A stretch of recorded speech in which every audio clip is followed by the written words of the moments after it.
Let's see if everything's working. Looks pretty good. Looks pretty good. Oh, maybe not. Let me get YouTube up.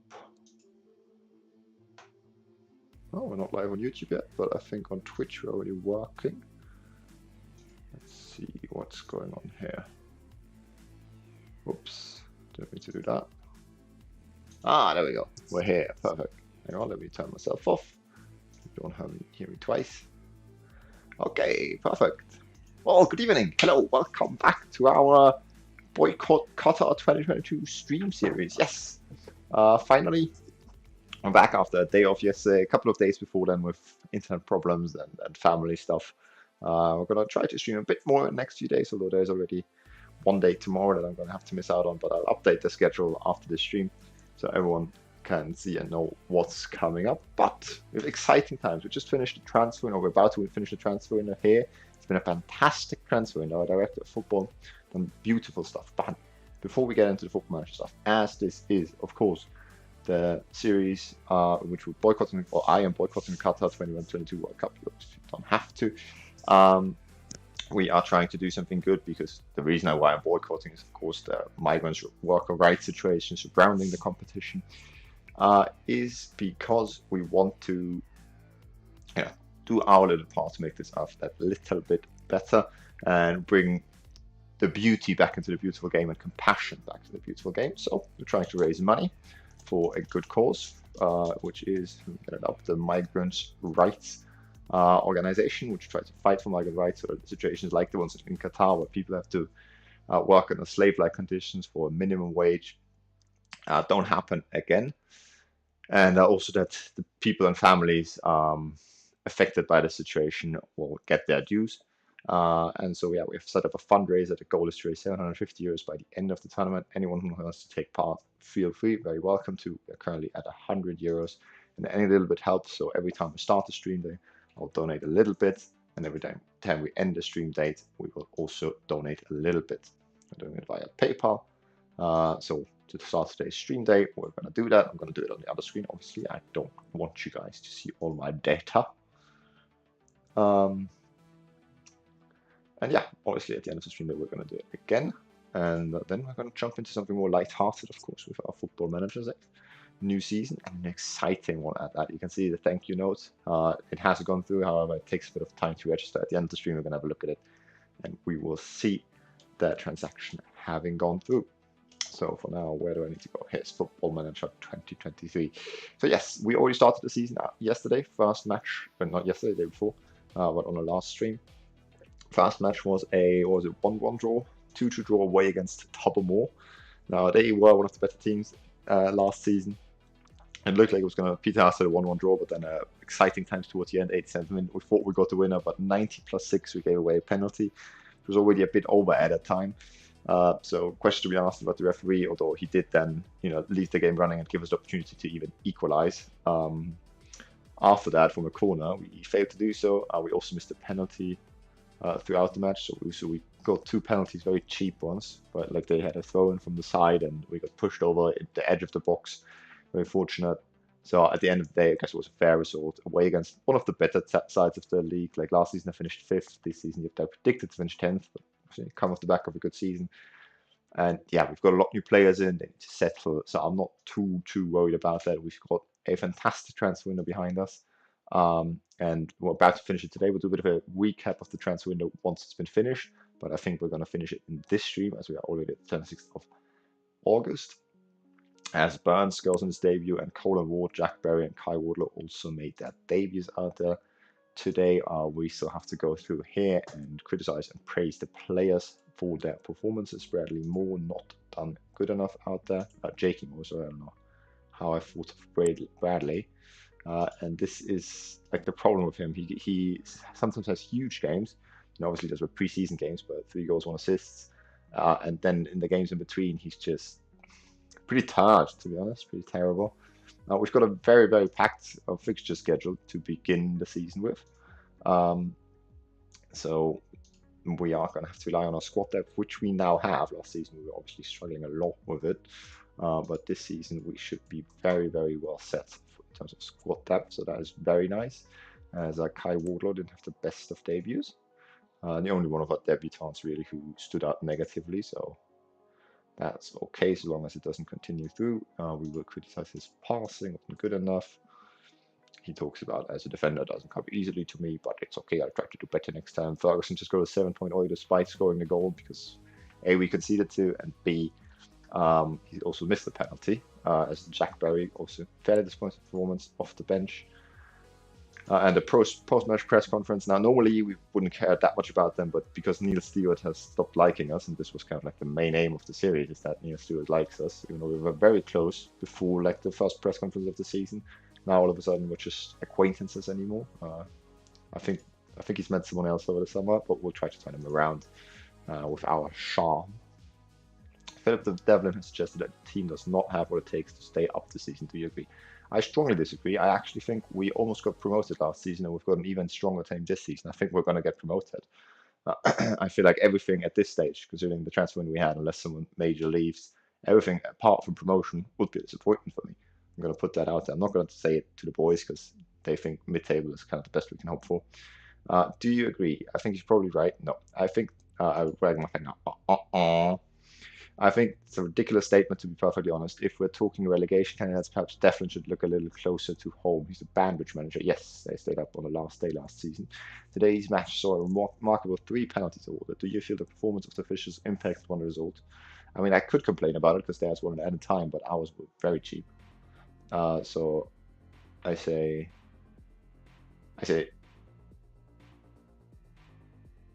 the officials certainly had some impact on the way the match went today. We will not go too harsh on them. We'll tickle them a little.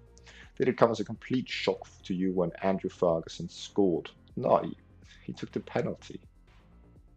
I honestly can't hold the belief that Andrew should score more than he does. Yeah, because he doesn't score much from corners and he missed a penalty. Gary Cantine continues fantastic record of scoring against your team by netting once again. Why do you think it's so hard to stop him? I think we made it easy for him today. We gave him a penalty. How pleased are you with Thomas Burns' goal-scoring debut? That's fantastic. It was good to see him find the back of the net, and I'm eager to see what he can bring to the team. Dylan McConnell was superb for Tullamore United. How unfortunate was it to face him in that kind of form? What did he do? Where does he play? He's a goalkeeper. Well, I mean, he saved the penalty, so okay. As my wounded, I open my arms and say he was okay. They played well as a team. Gary Keane's dramatic late equaliser must have been a real kick in the teeth. How will that moment affect the team? Well, yeah, that hurt. Unfortunate. I do certainly hurt, but they can't take the positives from today and grow. They can take the positives today and grow it as footballers. I'd like to bang a table, kind of asserting it, but I can't. Okay. Oh my God, Neil, what's going on? Neil likes us even less now. Neil, I thought we were friends. Are we not even acquaintances anymore now? Oh, there he is. He's still there. Oh, this is terrible. What did I do to you, Neil? Okay, so there's one more signing we would like to make as a defensive midfielder. Like a central midfielder who's good defensively. We're in for a guy who's not necessarily that, but is at least a set-piece specialist, which is something we're still missing, so I would be fine with bringing him in. We'll see if the director of football can make it happen. Jake Moore apologizes for his bad performances, as does Kai Wardlaw. And there is a cup draw being made today. This is the Bets and Steers and Sons Cup. I think just teams of our division and below, so should be a good opportunity for us to win this. Let's see who we get. So we have to still play the tie against 5 Mile Town, which is a beautiful name for a cup. And then we will be away if we win it against Strabon Athletic, who are in the Northern Ireland Intermediate League. I guess that's the division below us because we're in the Premier Intermediate League, but I do not know. Yeah, so Strabon would be our opposition if we do manage to beat 5 Mile Town. Again, like with all the cups and us hoping to advance in most of them, at least the ones where there's not divisions from above, from the tiers above us. We already got one tough cup draw, one in the League Cup. The hope is kind of that we have a lot of quite tight fixture congestion to begin with, because we want to have some good cup runs, because cup runs are fun. As our director of football goes in for another striker, I will see what comes of this. I really like what we can see of him in terms of his physical stats, his first touch and heading. Would like more off the ball and anticipation, but at 19 years old, there might still be a bit of room for him to grow. It says he could be good enough for the second tier. We'll see. But we're not necessarily looking for a striker anymore. We've got 3 good options in there. A young player wouldn't go amiss if we can afford it after we bring the defensive central midfield option in. But we'll see how that goes first. As we have the new player press conference. Obviously, we attended because we want new stewards to like us. Although everything I seem to say at the beginning of the season with is just bad news to him. He must be pleased to have secured Jack Barry's services for the season on loan. He's such a good young player. Yes, he brings quality. Have you signed Jack Barry on to address something of a problem on the right of the midfield? Yes, we were lacking numbers there, not quality though. Jack has right opportunity to come into the team and help us. If that takes us to a new level, I'll be pleased. We knew where we wanted to upgrade. Are you hoping to keep Jack Barry here beyond the end of the season's loan deal? I think that's an unrealistic expectation. Yeah, let's wait and see, shall we? It's far too early to be having those conversations. I'm not going to say no yet. Well, obviously, I'd love to, but I don't think that's realistic. Are you concerned that Jack Barry is of a different age profile to much of the established squad? Will there be a generation gap? No, he's just quality. I believe everyone can learn from each other. Jack Barry was released from Linfield, having failed to make the breakthrough there. Okay, but that's the best club in Northern Ireland. Do you see something in him that perhaps others have missed? I guess so. Jack's a good player who will do very well. Jack Barry has taken what some might claim as a step backwards in order to join P.S.N.I. Do you think you'll find it easier to succeed here? I'd hope so. I think it says a lot more about the project we're building here than anything else. Yeah, let's be positive about that. Okay, relationship indifferent. It's not gotten worse through that press conference. As he's gone though. We're not acquaintances anymore. Oh, there he is. He's doing it. We're still acquaintances. Okay. At least it's not gotten worse. Maybe with time we can turn it around again. So if you weren't here for the beginning of our time at Police Service Northern Ireland, Neil Stewart, from the first press conference, started hating us. So we went to every press conference in protest, trying to get him to like us. Then we were close friends at the end of the season. We went out for dinner every Friday night, him and his wife, me and my girlfriend. And then all of a sudden, begins this season off, we go to a couple of press conferences and he's like really disrespectful and bitch about everything and doesn't like me anymore. I don't understand what I did wrong. But maybe now we can turn it around again. I think he's met someone else over the summer. A bit heartbroken, but I'm willing to give him a second chance. Let's just hope he's willing to try again with us. We've got 3 messages in inbox, lots going on. Season ticket sales, we have sold 30 season tickets. The sales have remained at exactly the same level as last season. Okay, too bad, as we're going to face Armagh midweek, and that's away against the team in the division above us in the championship. So this could be a very, very tricky time, especially as a lot of our players are going to be tired and we're going to have to rotate for this one. This is the League Cup, but McLean Cup. And I have to be honest, with the draw we've got first round, I'm fine going out. You know, that's a little bit less fixture congestion. We can focus on the other cups we might have a chance of winning.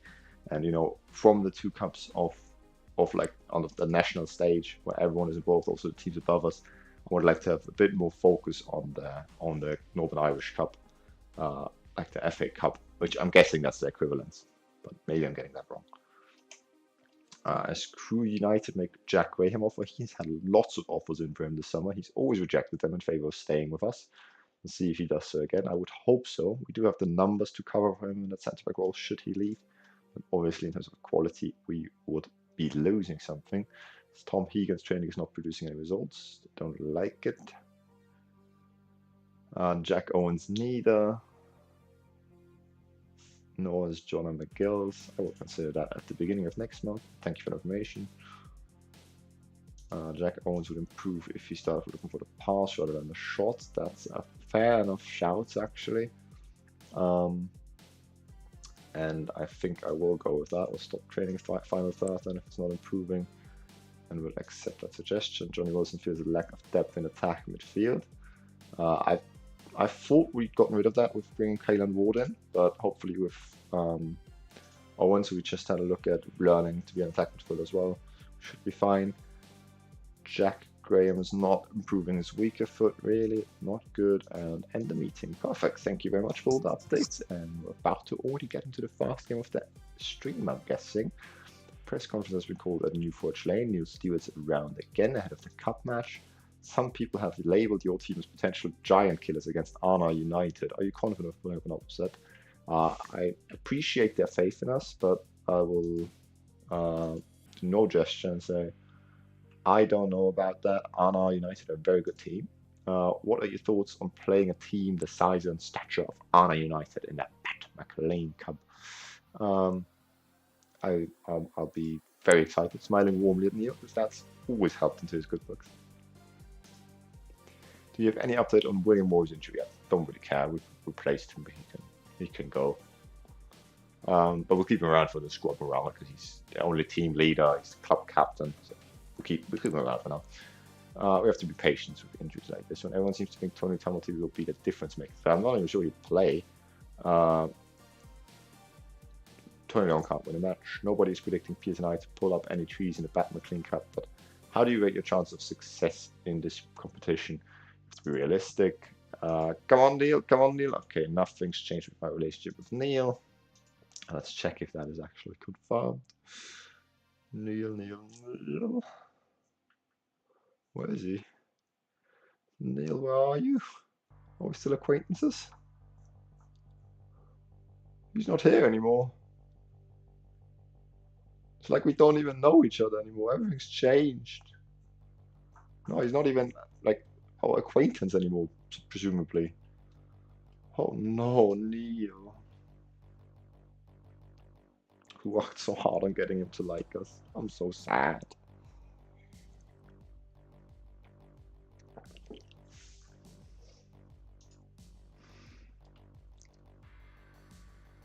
As our opposition manager is excited about an entertaining cup clash. That's interesting. Interesting way to look at it.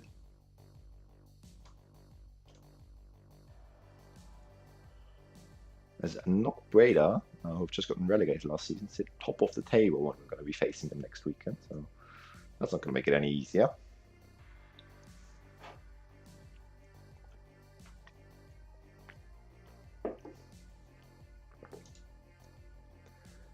As the coach of our B team, Wayne Devlin, starts working on a coaching course. Not too bad. He's definitely one of the the best staff member we have in the B team, and with him getting even better, I don't mind that at all. Injury update sees Matthew Harron returning from injury in 2 days to 3 weeks, and William Worry staying sidelined.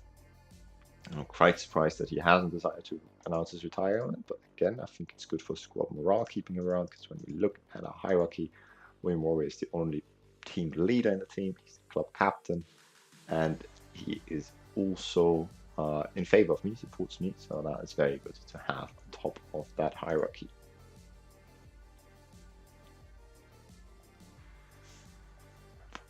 As here we go, the game's about to start. This is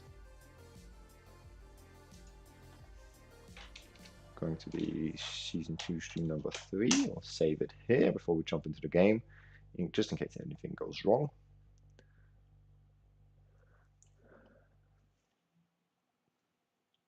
And I'm guessing we can jump into the tactical meeting. This is what my assistant recommends, to go for a DM tactic, even though we don't have any players who can play DM really. They're playing a 4-4-2. Let's jump into our team selection. Okay, so this is a cup tie, so Tom Hegan will go and get goal because he's our cup goalkeeper. A lot of unsharp players are going to be coming in here. And as I say, we're not going to prioritize in this cup. The league is more important compared to this cup specifically, not necessarily the others. So Craig Bryce is going to get to sit out, and Elliot Wood is going to get to start. Ben Mitchell also gets to sit out. We'll put in Lavolka. We will also bring in Jack Graham for possibly his last game, should he now decide to leave us. I'll switch these two around because Lavolka's plays no nonsense, so I don't mind him being on his weaker foot as much. Kai Wardlow would be ready to play. Nathan Riddle is going to get found out down the left-hand side against the higher tier position, so it might be a bit dangerous to play him here. That Daniel Courtney might be leaving us. Although I set a transfer list, but I don't think we can. So that's a bit odd. And then just release him, to be honest, because we've got lots of other options at left back. So yeah, Kai Wardlaw or Nathan Riddle. Let us keep Wardlaw out there.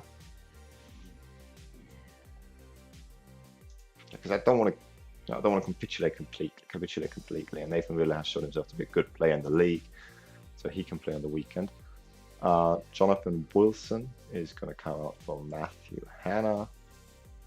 I feel like we're just asking for a veteran making all these changes, aren't we?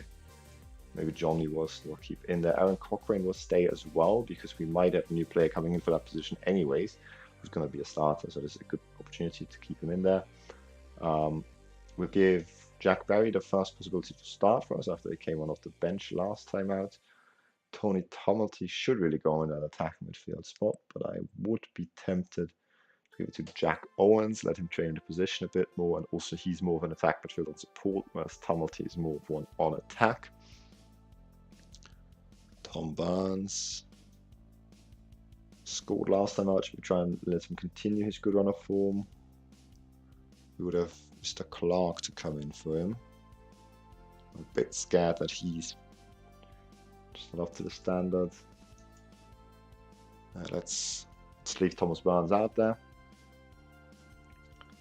And Jake Moore can also stay out there because Chris Watts hasn't necessarily convinced me. So let's check the bench. John McGuigan got a bench. Jamie Massey can sit this one out. We'll put Ben Gordon on the bench. Have a completely rotated back line there.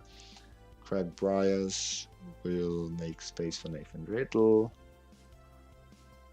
Matthew Hanna will stay on the bench. Tony Hamilton will stay on the bench. Bradley Yip is going to make place for James Clark, and Chris Watts will stay on the bench.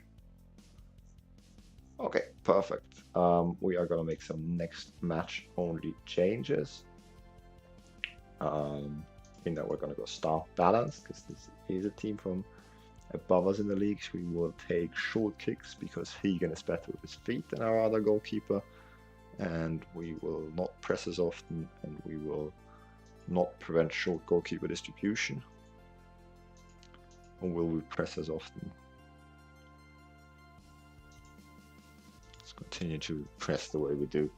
But we won't prevent short distribution because we don't have the aerial strength in defense. Let's just see how these boys do. It's a bit dangerous because a lot of them don't have any match sharpness, because our backroom staff completely screwed up when it came to putting out or like planning preseason friendlies. I'll tell the boys I want to win every match. Tonight's no different. Let's go. No, I say the pressure's all on them. Take the pressure off my boys. A couple of them seem inspired by that, and yeah, hopefully we can let that translate into the game. As they have 3 player faces and already 2 regions in their team. That's interesting. Not sure if that means that they're rotating, as we also have player face with Elliot Wood. Not sure if that means that they're rotating, or if it's just a case of they have had a couple of really good regions come through so far.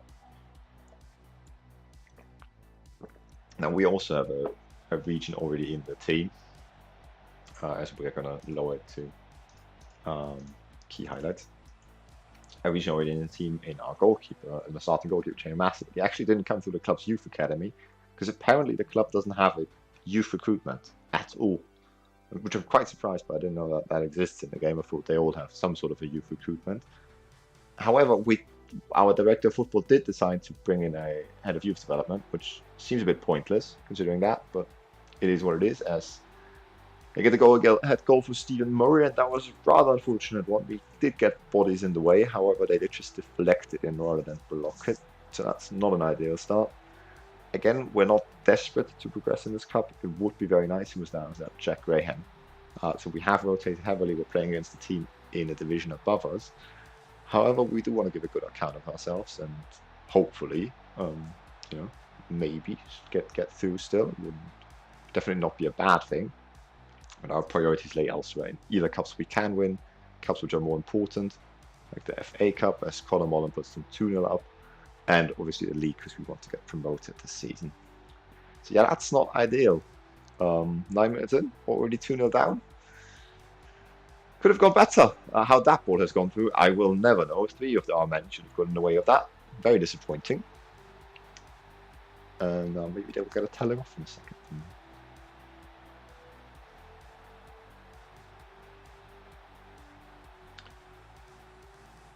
So again, a bit of time to build from the back. So our trigger pressing idea hasn't really worked. Mullen's in. Hegan gets there, but okay, luckily that was offside, because that could have been a mess and Hegan was out of goal. They just had to slide it past him. I will tell the boys off, berate them, which berate your players for their performance. Berating, I didn't know that, means to yell at someone, I think, because English is my first language. Hello, good sir. WAF1. Good to see you around in the chat. This is not going well. What could we change? Let's go positive. We always positive mindset, you know. Leave everything else the same, because that surely will change everything. I hope. I mean, you know, we haven't conceded another goal after conceding 2 in the first 9. So it's improvements, I guess. As the next highlight falls with them in the defensive zone, and we win it back. Wilson outside the box. Good thing to bury. No, actually not. Intercepted. Very good, WAF. Thank you very much. How are you? Okay, Tom Hegan with a fantastic save. Can we have another look at that one? Look at that. Ball comes in with pace.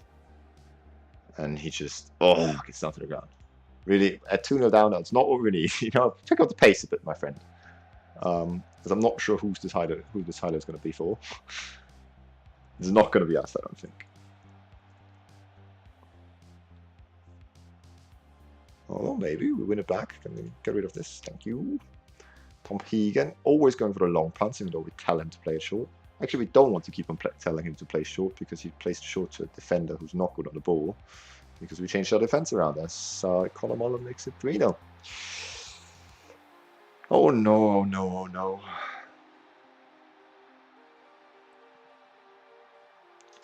Skip that. We've seen enough of that. We want to, let's try to distribute to the playmaker. Hopefully Johnny Wilson's going to drop deep to collect the ball.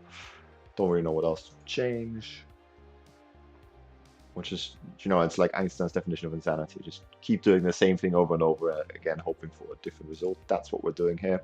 I will berate the boys again. I will stick with the same tactical ideas. And obviously something must change eventually, right? Walt says he finds this game so confusing. Should you ever play it? And what does WAF stand for? Or is that just your name? Tried to play it once, spent like 15 minutes in the menu trying to understand what I'm doing, then never touched it again. Fully understand that. It's hugely overwhelming at the beginning. What I recommend doing, what I did when I started out, is go to YouTube, type in Zealand, not New Zealand, just Zealand. Apparently that's the name, I didn't know that. And Jake Moore, yes, 3-1, back in the game. And watch some of his tutorials, because he explains the games in a fun, understanding way. He's got a bit of a series which is, I think, Football Manager for Dummies, you know, like Football Manager's Beginner's Guide or something like that. It's like on an old Football Manager, I think it's FM21 or 23, but most of the things still go. The game doesn't change majorly, and that's the best way to get into it. And you know, it'll also, you know, give it to you in a bit of a fun manner. So that's really nice. It's light-hearted. He's a fantastic guy. See then. I might give it a try again. Yeah. I mean, if you just felt it wasn't for you, you just want to pop by someone playing it sometimes, whether it's on YouTube or on Twitch, that's fine too. But I highly recommend playing it. I should warn you, it's the biggest time sink there is, but it's also the best time sink there is, because you get drawn into it. So look at the performances so far. So the defensive line's been doing terrible, especially down the right hand side with Elliot Wood and Jack Graham. That's not good.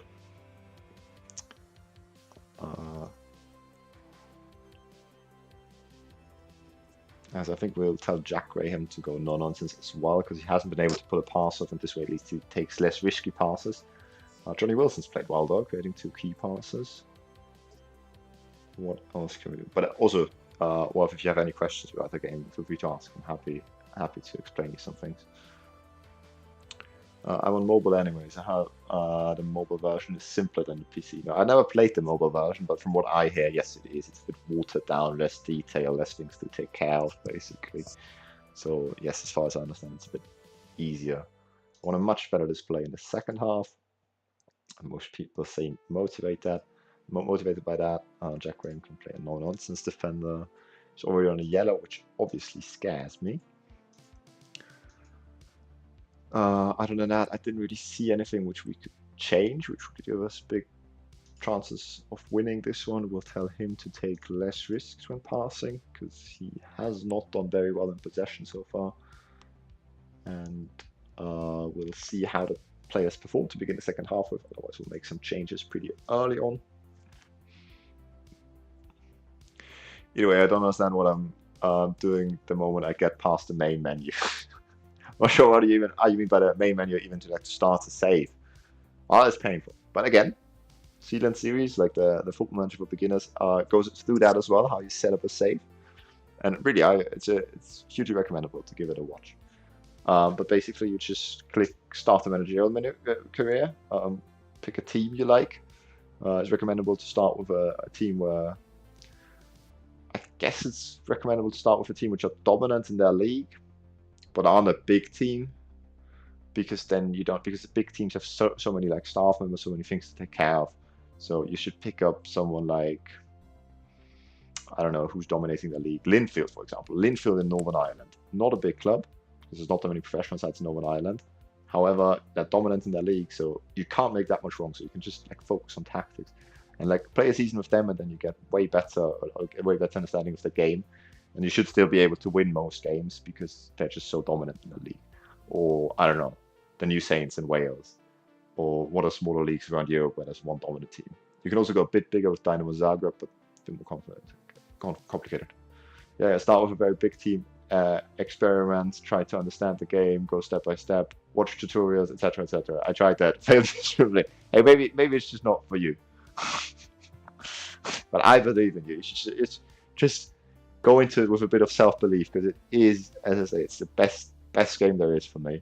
It's Thomas Barnes having a terrible performance out there. James Clark will go on as he's learning to play an attacking wing on the left. He's currently just able to play in midfield on the left, which, if you ask me, is the same thing, so I don't understand why he's taking so long to learn that. Elliot Wood I would like to take off, but we don't really have a player who can play in his position, so he will just have to soldier on. Kai Wardlord is doing fairly well out there, considering his defensive partners, and Jack Graham is motivated, so we'll leave him out there. We'll make him back or central defender on defend, because it hasn't really improved his match rating playing him to no nonsense. What other changes could I make? Could bring on Tony Tumulty and play him as an attacking midfielder. Johnny Wilson hasn't really made a difference yet, so we'll try if Matthew Hanna can. We'll try and press them a little bit more. See if there's a way into this game. We're not going to break our legs over it, but we will try it. Or if there was some encouragement the boys' ways. As I have received a lot of information, I thought let me just check that nothing important happened which I overlooked. No, that did not. How long have you been playing a Football Manager for? Actually, I've not been playing for that long. I have started in like the lockdown times, COVID. I started watching. I watched it from a couple of FIFA YouTubers I actually liked for quite a while already. And then I started watching some Zealand videos, and it just made me want to start myself as well. Let's see, can we make another change, or is it just okay? No, we can make more changes in this cup competition. So I've only been playing it for 2.5, 3 years, but I've been playing it a lot in that time frame. Like I put so many hours into it. And you know, if you watch all the Zealand videos, basically you're an expert without having to have played a minute. And now that I've played a bit more as well, I fancy myself to be quite a good player at the matches, at the game as well. As I'm not sure what change we could make. It's just not quite working that well. Jack Berry is having a pretty torrid performance out there as well. We can take Kai Wardlaw and bring on Riddle because he's a bit better in possession. We can bring Chris Watson for Jack Barry, I guess. Watts can play as a advanced forward here. Maybe he'll get some joy and space to run into. We'll see. So we'll distribute quickly and we'll distribute over the position defense. So we've got a couple of players to run onto it now. And that's all we'll do. Go attacking as well. Maybe, just maybe, we can turn this game around. It's around 3 years, yes. So that's not that short, but you know, it's lots of people who've been playing it for decades. And yeah, no, like I now have a very good understanding and grasp of what is where and how to handle the things.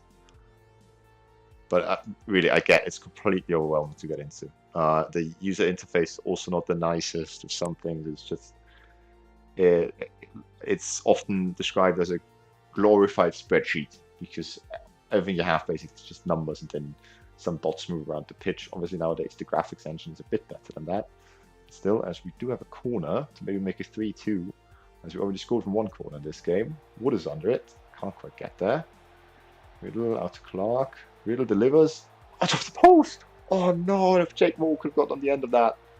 Swung back in and Clark heads it towards the goalkeeper. I didn't even hit puberty when COVID hit. Very well then. Might have been a bit too early for you in that time stage. Now, I used to be a huge FIFA fan, and I always got way into career mode. I obviously played a lot of Ultimate Team as well. But at some point it was just, I don't know, not detailed, not well enough done for me. So I turned to Football Manager, and it's just so good. It's so in depth, and you know, it has so many like little aspects you wouldn't think they think of. Like for example, at the beginning of the season, my groundsman comes in and says, which dimension would you like the pitch in? Would you like it long, or would you like it narrow? Would you like it wide? Like to help how you play the game more effectively. Like if you play with a lot of long balls behind, you want it long. If you play a bit wider, stretch your position, have it wide. It's fantastic. I'm also a FIFA fan, planning to get FIFA 22 in a bit. I'm a huge career mode fan. Yeah, FIFA 22. What do you mean FIFA 23? Surely FIFA 23 goes on sale soon, doesn't it? I'm proud of the efforts if it wasn't to be. Sadly, we don't have an assistant manager. Normally, we have the assistant manager who recommends us kind of what to say to the boys, as we are out of the League Cup. But again, we didn't care for it too much anyways. So it's not the biggest of deals. We'll just go through real quick and see which players really disappointed out there. Because apparently we can't, because, you know, we want them to know and to make it better next time out. Elliot Wood performed badly as well. 6 journalists in attendance in a post-match press conference. Beautiful. I always love these press conferences. God, I forgot to have a social studies project for tomorrow. Well, my friend, you should go and get that done. What even is social studies? I never had that subject. Defeat for your side today sends you out of the competition. Just how disappointed are you? I'm not too upset as success in the competition was never on the cards. Do you have any thoughts regarding McGorgan and Arna United following the match? I think it's clear that they're a considerably bigger and better team than we are right now. The fans clearly felt that you should have taken Jack Graham off today. Why did you leave him out there while he was underperforming? I saw heart, passion, and desire in him. As much as it hurts you, Mark Ray had a great match, and yeah, I have no idea who he is. 2 assists for Mark Ray. One of the regions, 17-year-old on the right-hand side. He was very good. Smiling warmly, we understood. Yada yada yada. With your Bet McLean campaign now at an end, how will you reflect on the journey?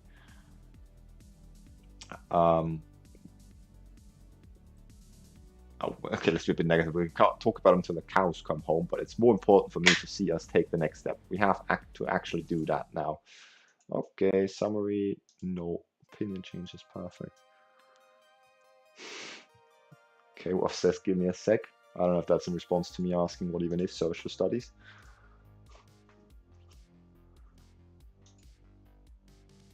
Oh, as to what his project is.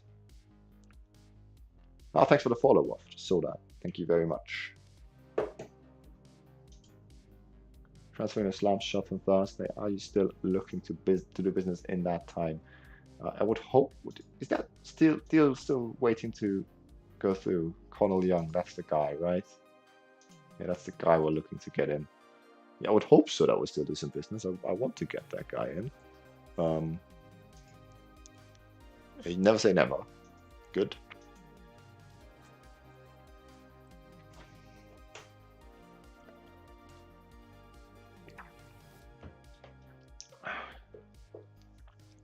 New Steward asks, you've been active in this window with 4 deals so far. Is there another position you perhaps might still want to adjust before the window closes? Yes, I want a central midfielder. Midfielder center, please. Please get it done. My director of football, please, Peter McCroden. Get us a central midfielder in. One that is defensively solid. We really need that. We've had such a good transfer window, but that is something he's not really taken care of.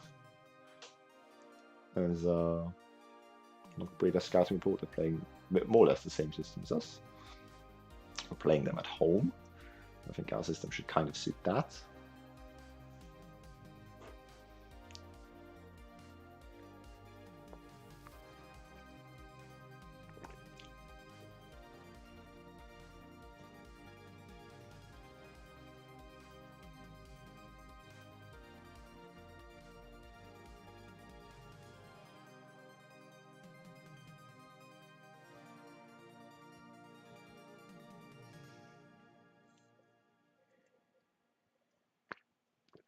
And also, well, if you ever get into playing the game, this is a hugely handy section, hints and tips section. There's always like little things in there, which some of them are very obvious and self-explanatory, but some of them are like the kind of things where I look at them even now still. It's like, I never thought about that, and it's really, really valid information. So whenever you do advance through and just have a quick look at what this says. And it could be very, very valuable information, especially if you're starting out the game. But again, it's the kind of section where everyone can still learn something. I mean, this is one of the self-explanatory ones where you shouldn't thrust the player straight back into the action after he's been out of injury for a while.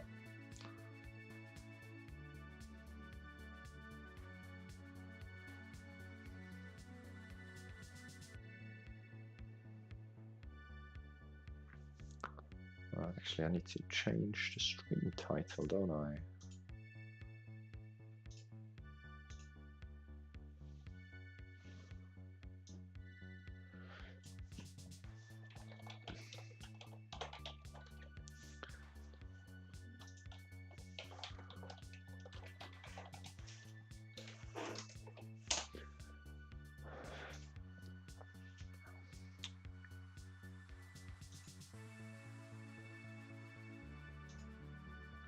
Okay, hopefully that worked. Yes, that worked. Wonderful. Deadline is at midnight, and it's been pending quite for a long time, the Connell Young deal, but he hasn't made a decision yet. We're the only team we've offered for him so far, but Banbridge is also interested. I don't know when that was. Can we check that? Hopefully we'll make a decision before that transfer window slams shut. Offer made for Young, 24th of August, so a week ago now. Now he looks like more of a right-hand side player from the positions he can play, but we will use him in central midfield, and I think we'll use him very handily there.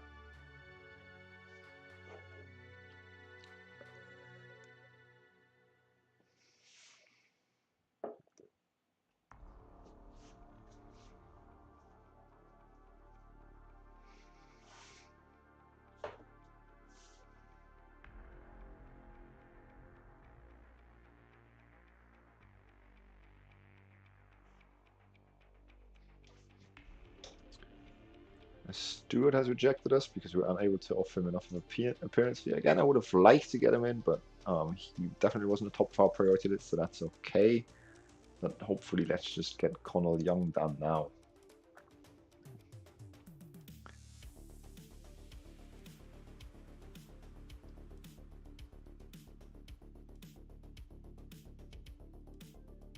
As Jack Graham has rejected the chances with Crew United, that is good for us as well, keeping our fourth choice centre back around, and there he is. Connell Young's coming in.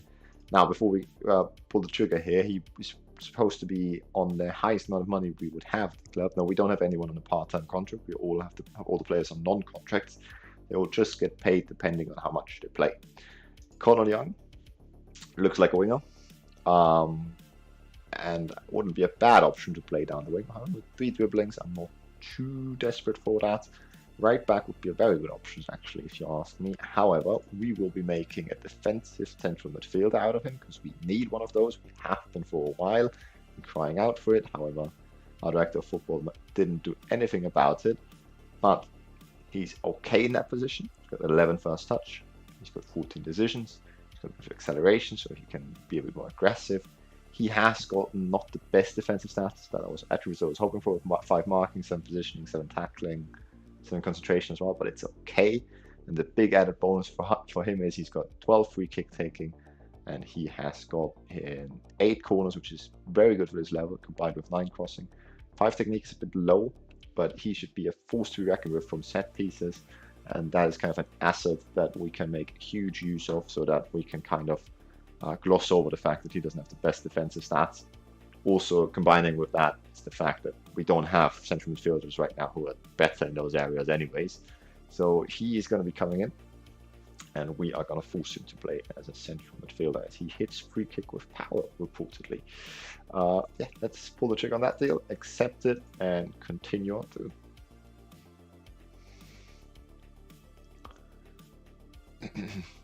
As once we're through deadline day, we're gonna like assess the squad, go through a couple of things, and it might take a while, but as we do seem to be having some internet worries, hopefully that's not gonna last. Or is that that's just my computer not being able to handle it? This is not looking good. I've had that a couple of times last week.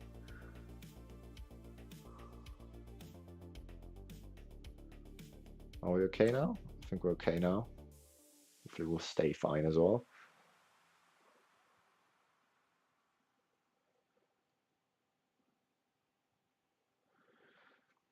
This is another very nice one. If players are displaying negative body language, harsh team talks are unlikely to improve things. Aim to encourage your players and give them a lift.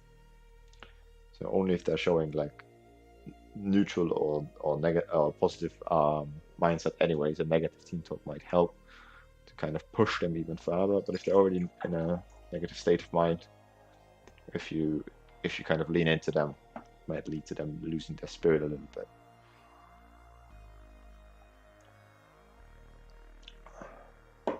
My standard shout always is when I see a player who's like nervous or anxious, give the boys a bit of encouragement.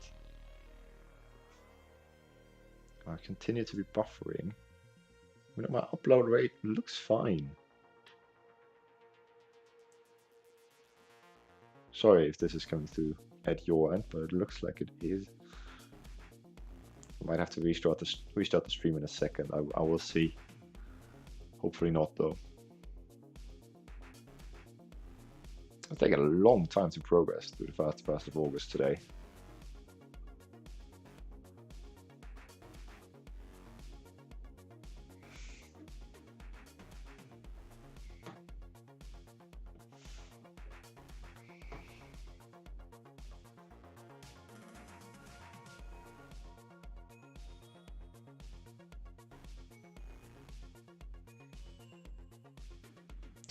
As we're through it, ooh, I didn't think we'd finish it with this advance.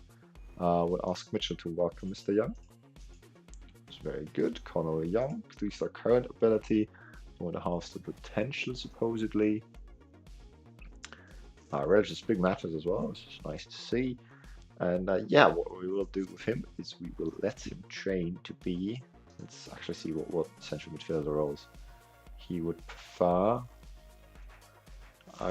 Like the ball in midfielder might be a bit too defensive with a central midfielder on defend. Staying back, holding up position. I think that's what we're going to be going with.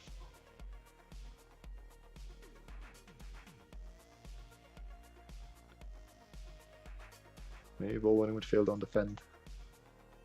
I got 4 bravery. Yeah, let's let him train defensive midfielder on the central midfielder on defend. What's his weak foot saying? Left foot is weak, playing in the center of the park. I always like the players to work on those. And he already hits free kicks with powers. Is there any other trait you would like him to train on? To work on? I don't necessarily think so. We'd like him to improve his technique a bit for those set pieces, so we will let him train passing. And let's see what else has been going on here. Deadline day passes. Perfect. Okay, let us set up a team then. Let us first go to the squad planner. So we've got 3 goalkeepers, very good options here. I like what we have in that spot. Right back, we've got Craig Bryars ahead of Elliot Wood. Connor Young is not to be considered for this position. We've also got Calvin Brownlee in the B team. On the other side, in left back, we've got Kai Wardlow, Nathan Riddle, and Daniel Courtney. However, we do have someone in the B team as well. Since Daniel Courtney is here on an amateur contract, he's not going to make any much of a fuss. Actually, I think I should keep him around. Let's compare him shortly to Reese Watton, who's our youngster. Courtney Daniel. He does look like a little bit better player still. So we will keep Daniel Courtney around just in case an injury crisis hits. However, if another club comes in for him, I would like him to go for his sake. But Kai Wardlow will be starting player, Nathan Riddle to back him up. And then, you know, the other guys in Daniel Courtney and whatever our youngster was called. Then defense, central defense, we've got Matilda Walker, Jack Graham, and Ben Gordon on the other side. Jack Graham is not going to be on the other side. We've got Andrew Ferguson and Ben Mitchell. That's very good. So 5 options there. Here we've got Jack Berry is not going to be considered for here. Aaron Cochrane and senior squad best suited. We will bring Louis Blackstock in here. And we will also bring... Is he considered a midfielder? No, he's considered a defender. Connell Young in here. He will be at top of that list. Louis Blackstock I would consider putting down into the B team. I feel like that would be a sensible thing to do. Actually, he's not really a ball midfield on defend, but I don't know what he is other than that. Just a bit of a nothing kind of guy.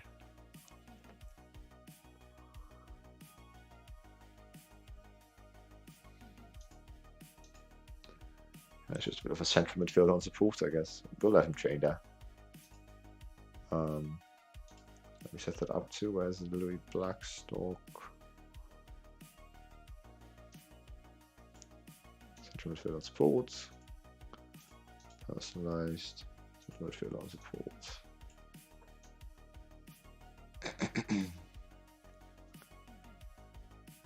Let's get him in there for now. And I think what's his squad stat? This breakthrough prospect. I think it would not be the most unsensible idea to move him down to the reserve squad, because that way we have a bit more evenly spread training. Jack Berry's not going to consider from here. We've got Johnny Wilson and Matthew Hanna. So we've got good numbers as well in midfield when you consider Louis Blackstock also being able to come in from the B team. Attacking midfield, we've also got 3 very nice options: Caelan Ward, Tony Tumulty, and Jack Owens.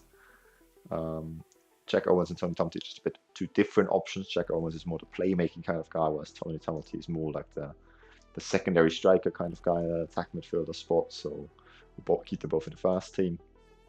Down the right hand side, Connell Young is not going to be considered. We have gotten Jack Berry, who is most definitely going to start unless Bradley Yip goes on a mad run of form or Jack Berry doesn't really arrive here. But that's a very nice option to have. Bradley Yip started towards the end of last season, a very good player at this level. Then to add to that, Mr. Jack Berry, as we don't really need another like focus for the squad. Let me have a look. Is there any left? No. Down the left hand side, we've got 3 good options now. We've got Thomas Burns, James Clark, who I believe is above Nick Tarkington, and yeah, Nick Tarkington is a 3rd option, who can also play in at left back. Although not really going to be needed. I don't know, maybe Nick Tarkington's a bit surplus to requirements, so if he does complain about him not playing enough, I'll consider letting him go. And then in that striker position, we have Matthew Heron at top of the pile, but he's injured right now. Then Jake Moore, and then Chris Watts. That's going to turn to an advanced forward role once Matthew Heron is back in the team. So yeah, overall, fantastic depth throughout the squad. Let us build our main team in here and save that. We will have Jamie Massey in there. We will have Craig Bryars to begin with. I would like to think it's going to be Ben Mitchell or is it going to be Lavorka? Let's go with Ben Mitchell for now, but I think it might end up being Lavorka who starts here.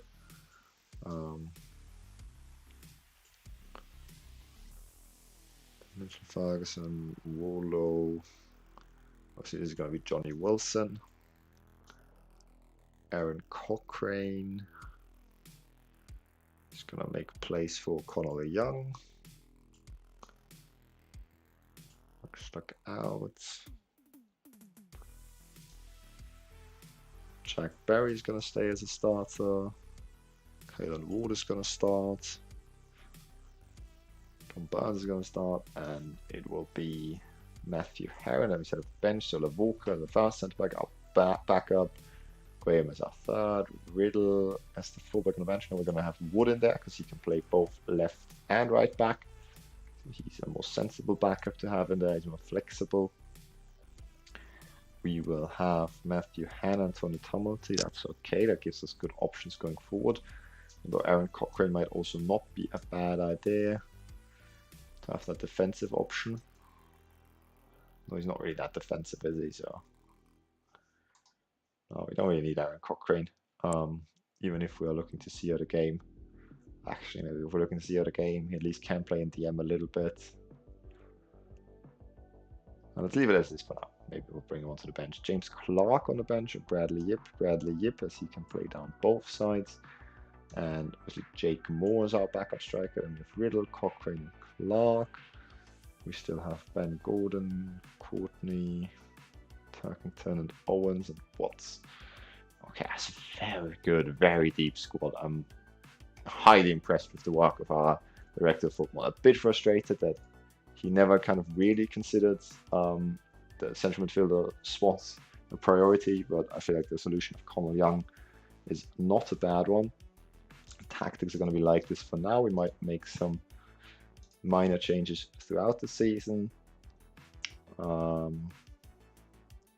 Like if we're playing with an advanced rule, we're going to make an attack midfielder on attack, because then, you know, he rips up holes and asks the question of central defenders if there's more space for Ward to run into. But for now, we'll leave it as support, because so long as Heron isn't back from injury, we're going to have poachers in that role. Let us actually save the team selection as first. I always like to save it as.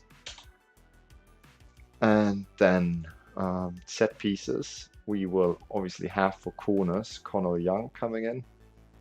We will set him up for left-hand side corners to swing them, like for the in-swing ones. For the right side, we'll let the game decide, because maybe if Riddle is in, I wouldn't mind an in-swinger, but Riddle's not going to always be in. Or Kalen Ward. They've got a bit more technique, but they don't quite have the crossing of Connell Young. We'll just let the game decide what's smartest there. Direct free kicks are always going to be Connell Young, even the direct free kicks from small chance of shot, because he's got that power free kick. Indirect right, indirect deep is not necessarily his forte. Long throws, we don't have an expert. Ferguson could be arguably be one, but we're not going to set up anything special there. Corners, when we defend, we want to be able to attack them. So we will set this as routine 1. Where our striker pushes forward. And is it going to be Kalen Ward who comes back, who comes from the back, or is it going to be one of our wingers?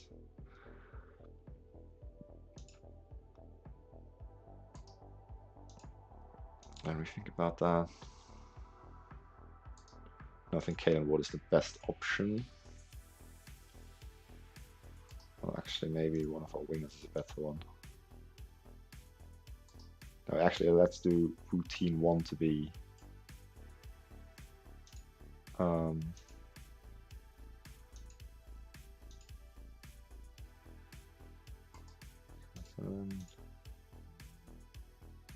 nothing 3. Don't like that. Attack midfield on the right can be like the part of the countering force. Although would it be smarter to have the left footer there, because then we have a left footer and a right footer countering that. That's what we will do. And he will go here. Obviously, at least it's a bit lighter in defense, but it's good to have like a bit of a counter-attack opportunity. We will go for create a new routine as well. When multiple set piece routines exist, they will all be used throughout each match on a rotational basis. Okay, that's not what I wanted to do. I want to set up when I want to use which one. Okay, we'll just go for routine 1 all the time then, and then we change it in-game. Alright, I'm done. Took less than expected. Well, that was fast. Did you just finish your project? Well, I'm doing it. It's time for FM23. Very good. Good luck with that. This is gonna be fun. It is, man. It is. Such a good game. As you can see, I'm doing the most fun part right now. I'm setting up my set pieces. What could be more fun on a... Was it Monday afternoon? Okay, yeah, Monday afternoon. Fair enough. Okay, we'll do the same thing here. From on the left. We'll put you over there, so that we're a bit more threatening on the counter. Okay, very well. Cornel Young to take our corners from the right-hand side. I think we will swing them in towards... Where are we swinging them in towards? The near post. 6-yard box. 6-yard box gives the goalkeeper the best chance to save them, but obviously if we get a head off there, fantastic. Far post could also be fun. So we've seen the most success for the near post so far from the highlights we've seen. So we have DCL, who is a very good header of the ball. We have... Don't really have the best height in this team now with the changes we made, so that might be a bit of a problem. Ben Mitchell really isn't one of the players to rely on from a set piece, nor is Craig Bryars, who's one of the taller players. So actually, we might just have Ferguson, so we shouldn't be expecting to be a threat from corners, really. Yeah, no, not really. So Matthew Heron can... Was that set to attack the far post? You can lurk at the far post. You can lurk at the near post. And you can just go forward. Wilson lurk outside area. Wilson will spread the play if the ball comes back out to him. And I think Caden Ward's a better option for there. Yes, he is. Okay, this isn't not what I hoped for, to be honest. Okay, we'll just leave the same players to go forward and let that side be random, because we don't know if a left or right foot is going to be taking it. Striker to attack the far post is okay. Attack midfielder right to lurk at near post is also okay. MCL to be in the... Yeah, sure. DCL to be in the... AMC to be in the... Is that Johnny Wilson? Okay. That's what we'll do with corners. Free kicks, we'll just let the game decide. Throw-ins as well. Penalties. Who's going to take a penalty? So Chris Watts takes them when he's on the field. Andrew Ferguson takes them when he's not, which is fair enough because he's scored many for us. And the third choice is Jake Moore. And if none of them are on the field, we'll just let the game decide. The players that decide among themselves. Nathan Riddle is also a good option. And other than that, I mean, good option is a stretch. We've got 7 penalties as our best one with 11 composure. So Chris Watts, actually a good option for them. In terms of captains, William Roy is the club captain, Johnny Wilson is the vice captain, Nathan Riddle, who was vice captain beforehand, is going to deputize. Then after that in line is Ben Mitchell and Andrew Ferguson, and then we don't really have anyone who's been either at the club long enough or has the attributes for it or age. So 5 options should be enough. There should always be one of them out there, I guess. Perfect. So that's done then.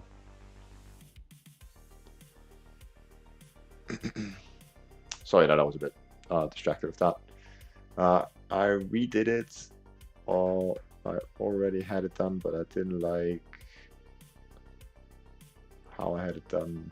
No, but I didn't like how it looked, so I redid it. You mean your social study work? I just had to sketch a bit, then copy the important stuff from my previous project. Very, very nicely done. God, I'm dyslexic. I finished learning social studies in English. Now I got to learn Football Manager. Yeah, exactly. That's the spirit. I hate my life. By the way, what team are you managing? So we're doing a Journeyman, and we ended up managing Police Service of Northern Ireland by accident, more than anything. But yeah, I don't know what their relationship with the police is, but they are in the 3rd tier of Northern Irish football. And it's been a lot of fun, to be honest. I don't know if all the players there are like people who also work in the police or used to work in the police, have some affiliation with that. But we kind of just landed in here, and yeah, we're in our 2nd season, and actually a 2nd season of the save with them. We joined halfway through last season, took them from like mid-table, even though they looked to be threatened by relegation, a very tight league table, to the promotion playoff, lost there. So we're gonna go again in the 3rd season of Northern Irish football. So it's one of the lower tiers of football you can start in this game. So we've done a lot. Let's do a quick save point here. Do you have any ideas who you are going to manage yet?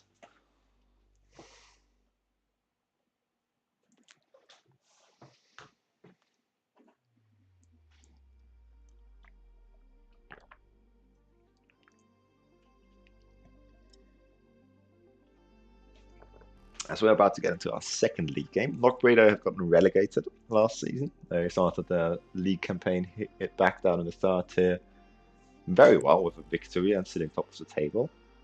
As this is going to be the first game we play at our newly built new home ground, New Forge Lane, and you think I would be excited to go there, but actually I'm absolutely gutted because the stadium we rented before was called the Dub, and it was a beautiful time we spent there. However, New Forge Lane is our own. It's going to be good times too. And we can host a capacity of 1,000 people. I think 112 of them are seated, so not that exciting.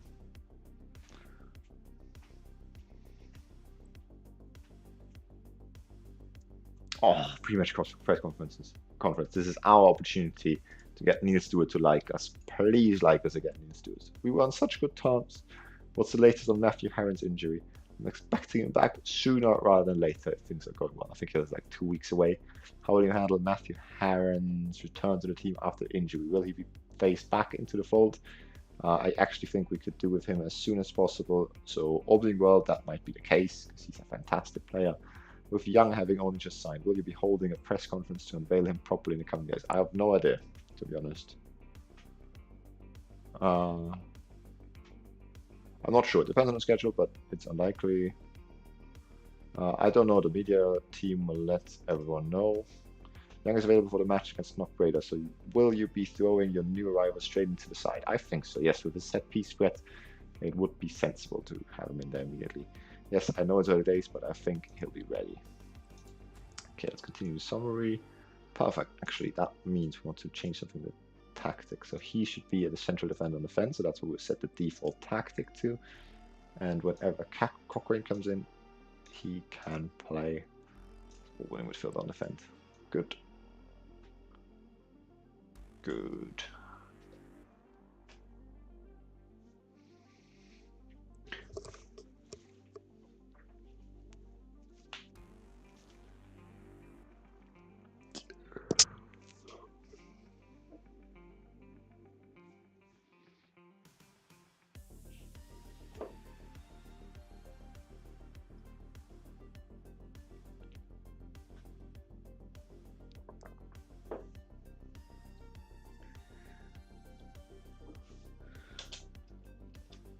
Okay, performance review. Both the board and the fans give us a C+, which I think is harsh considering what we did with the club last season. We can praise and criticize training. I don't know when the last time was that we did that. So it's better to leave it, I think. Though with the new players and top and bottom performance, I think we can allow ourselves to, or we won't go in and praise everyone in depth yet.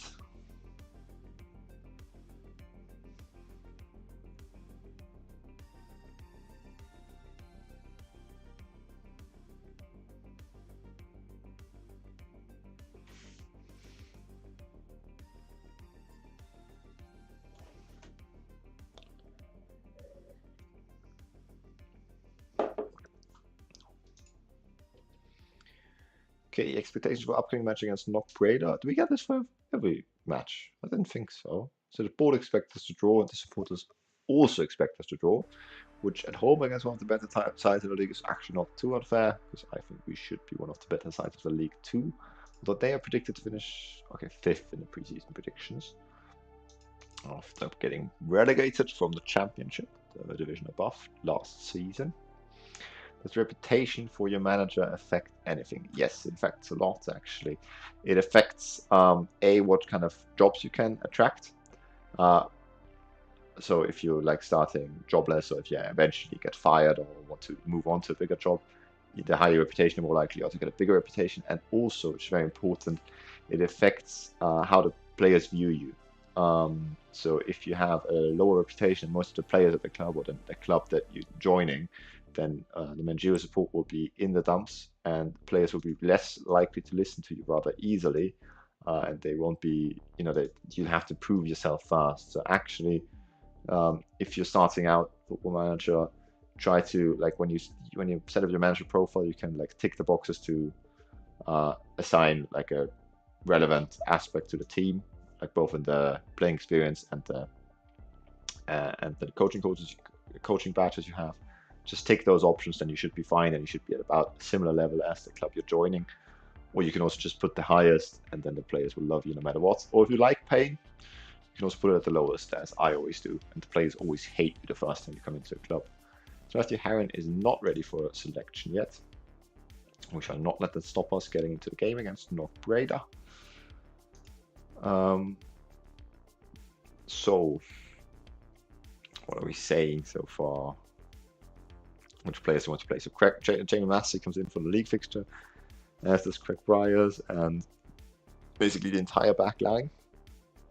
Even Kay Wardlow can stay out there. So apparently we don't have a game next weekend, but on Tuesday again, that's interesting. Kay Wardlow can stay out there, Johnny Wilson can stay out there as well. Young will get his debut. Jack Berry didn't do too well out there last time, so we'll continue starting Bradley Yip in the league. Kalen Ward is quality, so he'll stay out there.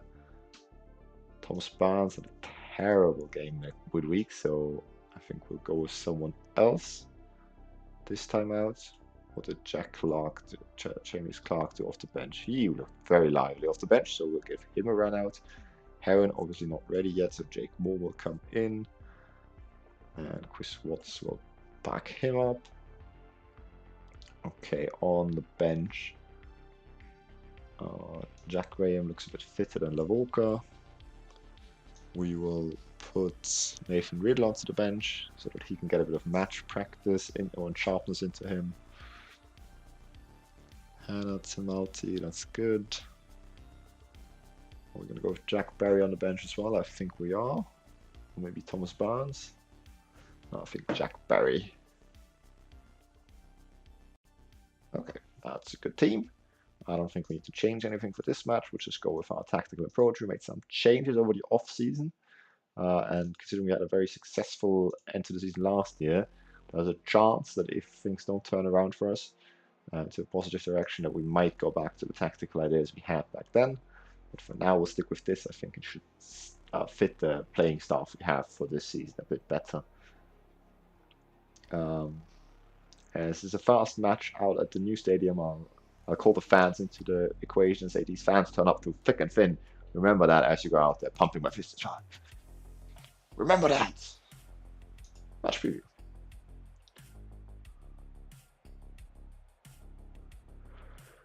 Okay, manager reputation. All right, gotcha. I think I'll actually go and watch the tutorials from that season guy. Yeah, highly recommended. Really, Mom. Honestly, I'm also not aggrieved. So mad at you if you want to do that now to get kickstarted. It's the best thing you can do to start out playing Football Manager, as I say. And I think we're gonna switch it up here to go for extended highlights. Early league fixtures. We want to do very well this season in the league, get promoted, hopefully. As we have an attendance of 871, so scratching at the top of that maximum attendance of 1,000. Very nice start to the life in the new stadium.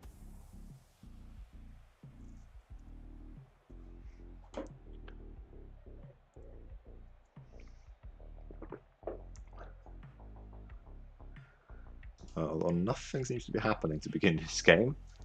They seem to be having more possession. The first highlight falls with us in it possession though. Johnny Wilson's got it, braided out to Bradley Yip, stars of last season, over the top to Jake Moore, the star of last season, and oh, that was well controlled and shot, but Buchanan saves it. Jake Moore really should have let that go out for a corner, instead he gives up possession to them. And they come down that left-hand side, and the highlight isn't over yet. A foot race with Mr. Craig Bryars. And I was just about to say Craig Bryars, this is his forte, defending. And then he gives away a stupid free kick in a very good position for them. Fisher to deliver. Swings it to the back stick. Macaulay wins. Evans on it. And Jamie Massey saves, but Parker turns in the rebound and we're 1-0 down against Knockgrader. That is not good. Good delivery here. Back stick. Macaulay wins the header. Evans wins that header, and that was off the post. I don't know if Massey actually got a touch to it. Parker converts in the end. Unfortunate how that went down, but it's a bit of a warning sign of us not quite being up to par in terms of aerial presence. We just don't quite have the height in this team, and that might come back to bite us towards the end of the season. It's not really something I noticed too much when our director of football was building this team. I just saw players who fit very well into the kind of roles we want to play. As Evans, offside I think, but they score again. And this is not looking good at all so far.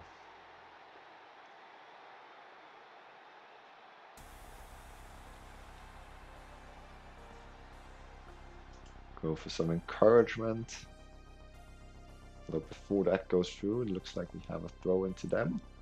Willie over the top. Massey's going to collect that one. Instructions to find Ferguson. However, Ferguson didn't make himself available, so we went for the long punt. We win it back though. Wardlow on it. Don't do anything stupid. Good. Ferguson. Fall on the ball. Yeah, have a look up. That's a safe pass to a playmaker. Wilson finds an optimistic pass to Jake Moore. Pulls it off though. Wilson on it again. What's he going to do with it? Jake Moore in behind. Come on. Oh! As he put it on his weaker foot and just lashes at it and goes way over the bar. Been in twice already, Jake Moore. We played him in very nicely, but unable to make good use of it yet, as the league table is still not showing up here unless we explicitly selected every game. Throwing to us down that left, and we looked lively recently. Bradley Yip is not going to be able to win that one, but I think we'll win it back. Okay, that was the end of the highlight already. I'm not sure what to do here. I feel like we've looked pretty good. I think just leave things as they are, and hopefully we can get that equalizer before half time. Come on, boys. The league is what it's all about this season. We want to get promoted after the heartbreak of last year. And one draw and one defeat is not the way to start that kind of campaign off with in the first two matches.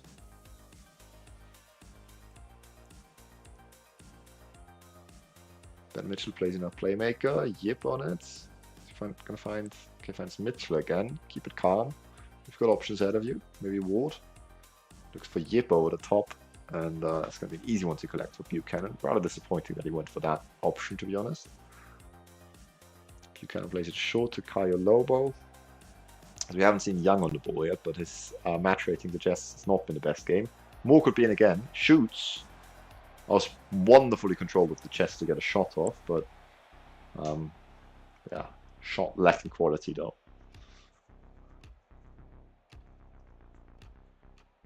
It looks like we're going to go into halftime 1-0 down after we've been asleep starting out this match. And they've taken a deserved lead in that time frame. But Yip is done it, right? Maybe he can use his pace and dribbling qualities to create something for us before the halftime whistle goes. Plays into Wilson. Wilson across to Moore. Damn it. This one he converts, but he's just off for that one. Johnny Wilson's played him in 3 times. Maybe even 4. Twice he's missed it. And this one he does score, but he just was ahead of the ball when the delivery came in. And we are yet still going to go into the break 1 goal down. It's looked good. I've liked what I've seen so far. Like Youngen and Ward haven't been involved as much as I'd hoped, and we didn't see much from much of play down at the left-hand side. Jake Moore down on a 6.2, even though he got himself into good positions. What can we take away from this? Kai Wardlow not been good in possession. We've got Wilson, 3 key passes and 2 was that clear-cut chances created. Connell Young again, not look good. But he just needs 1 set piece and then it's all good. Bradley Yip, do better as well. James Clark, yeah, I haven't seen anything from him down at the left-hand side. I'll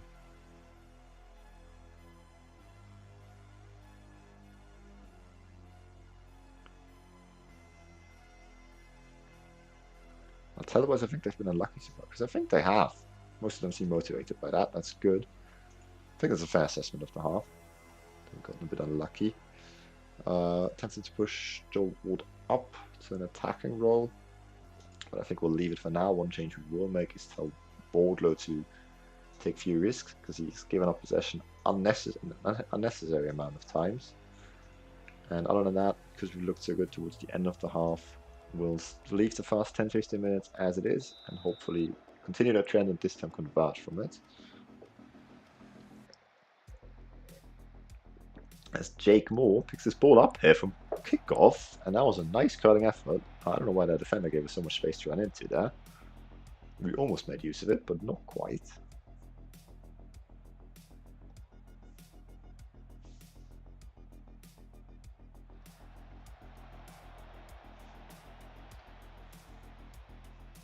Forward low in the left back spot.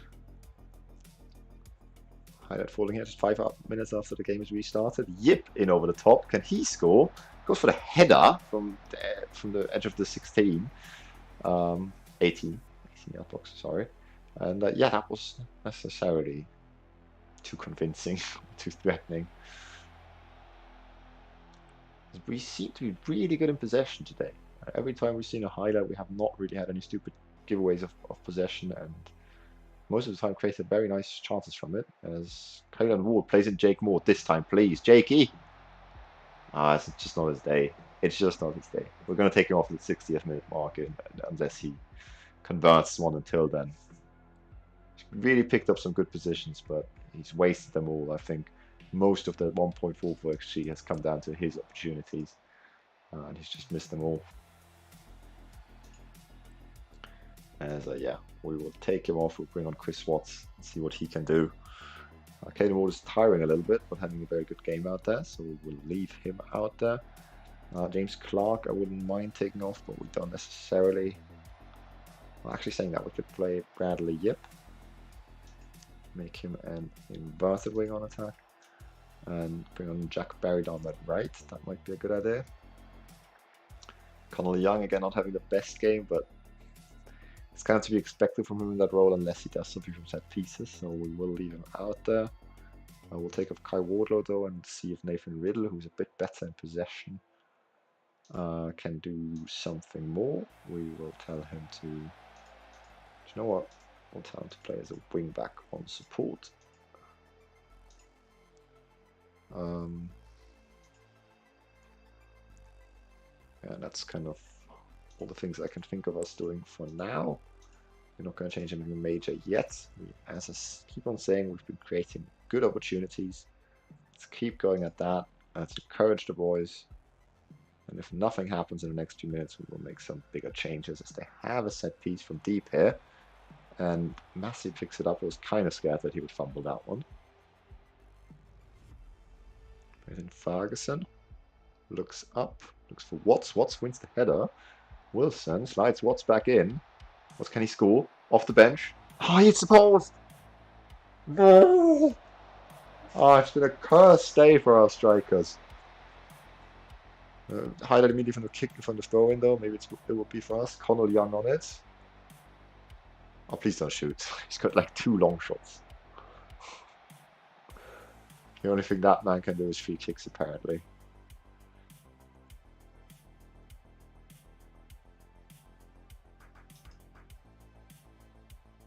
Okay. Caden Wood is tiring. We'll take him off to bring on Tony Tamati. So hopefully he can take up some attacking positions. Johnny Wilson has to stay out there. Connell Young, I don't really want to take off.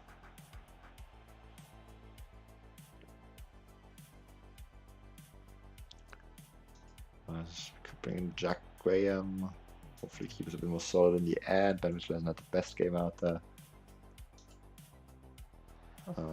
We'll go attacking now. Press them a bit more. But we're not going to change our base ideas. Find those changes.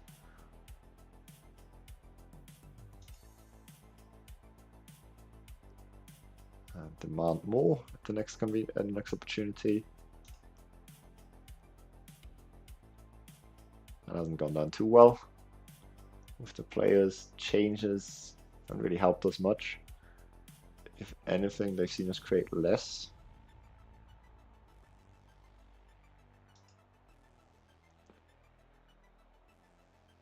Maybe it's because we've taken Ward off, who was one of the main creative outlets. Riddle can push forward, just need to go for it now, I guess. Young can play as anyone field support. Wilson can go on attack.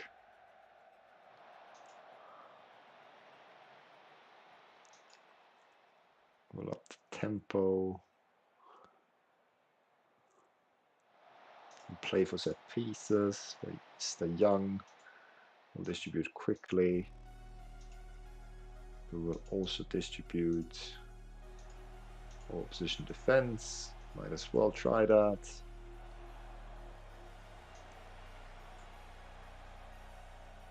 Crowd them inside to get more advantageous regaining of possession and hopefully counter them.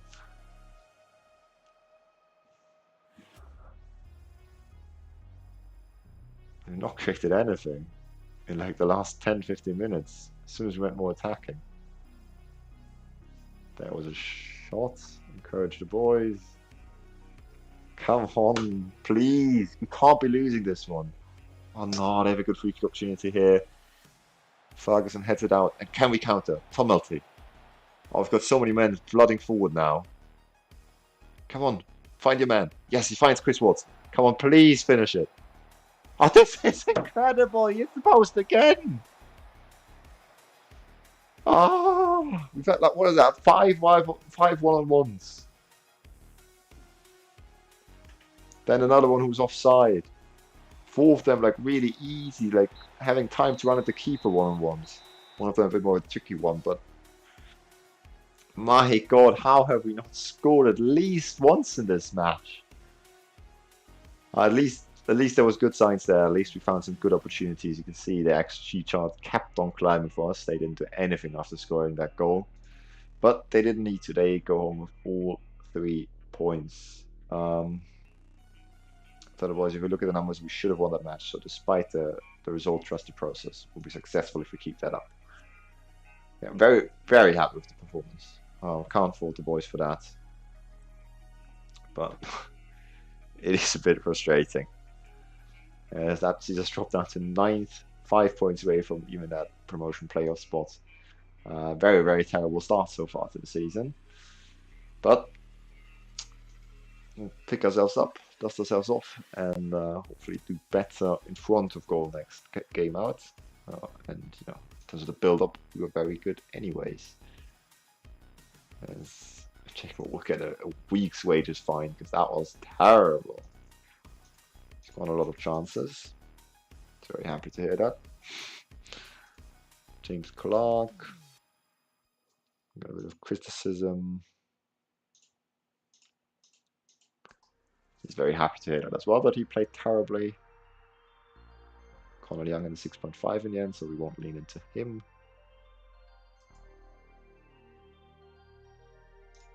We'll have a discipline all the players with that lower rating because that helps them improve in their attributes, and that's what it's all about.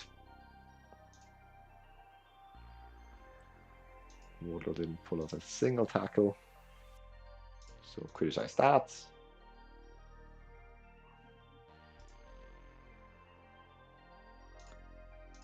Bryers gave away the free kick from the goal we conceded from, and that was really unnecessary, to be honest. I'm not sure what to criticize of him.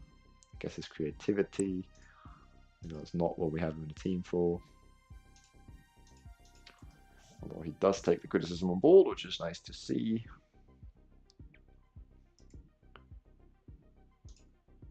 It's Chris Watts 6.3. He picked up good positions there. And he hit the post a couple of times. It was rather unfortunate, but still 0.85 XG for him, 1.26 or something for Jake Moore.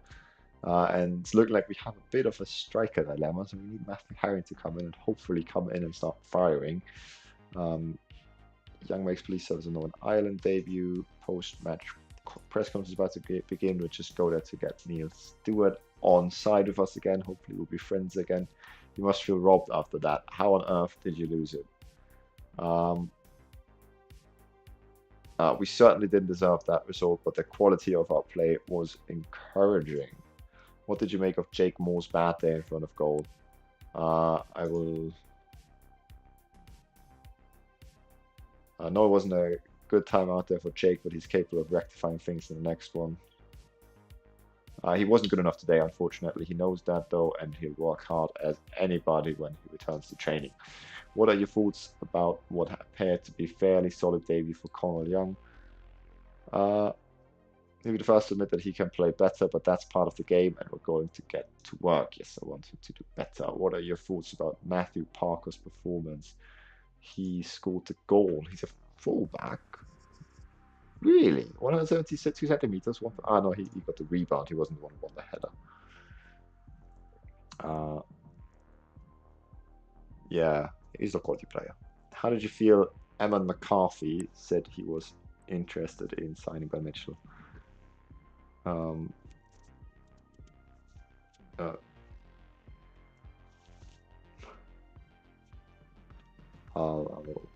bang on the table and say, I have no idea what stories are going on, but he's not for sale. Do you foresee there's an up error. Do you foresee a relationship with Eamon McCarthy deteriorating as a result of differences regarding this transfer speculation? I don't know, to be honest. Are we likely to see more of James Clark playing as left winger? Yes. Perhaps. Yes! He thinks more highly of us now. Relationships. Neil, where are you? Neil. Needs to have our acquaintances again, at least. We'll be friends again very soon. That was a successful press conference, let's say. Now, let's move on to the Steels and Sons Cup second round. As this is a cup competition, we want to go very deep in, maybe even win it, as the highest level included in the cup competition is teams of our level. As James Clark takes the fine on board, Connor Young does too, and both their work rates improving. Kai Wardlow also takes it up. And let's move on.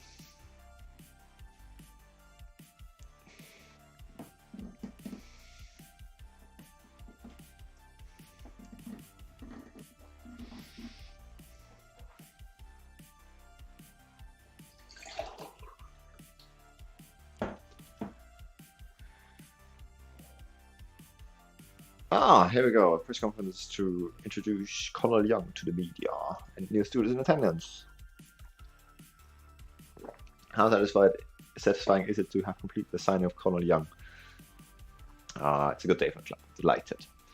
All successful teams are built on a strong defensive foundation. Do you see Young as a defender who can bring that to the club? Having a player like him to build around can make such a difference. Are you confident that Young can produce when it matters in the big games? What's he about with big games, actually? It's an interesting question. Yes, he relishes them. That's why I signed him. How do you expect the squad to respond to the signing of Young? I think it'll be a lift to everyone. Do you see what is Young's best position? It is actually midfielder center, even though he won't think so.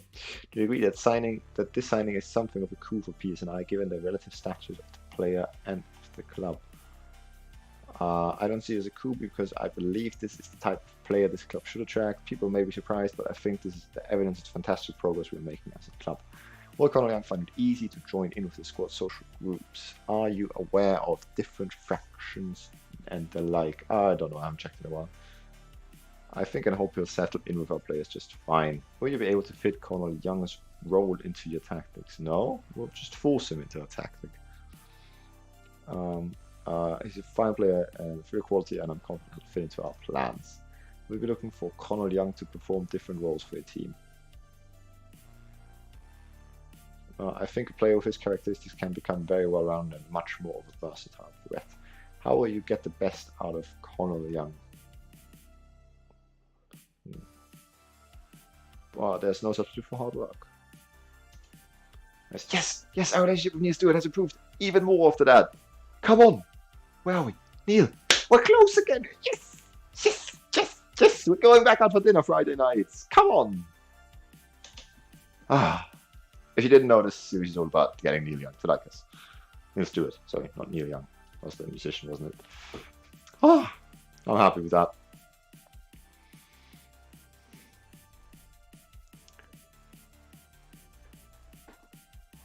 Okay, the season cup third round will be on Saturday. So if we do win this match, actually, we will have a game on Saturday.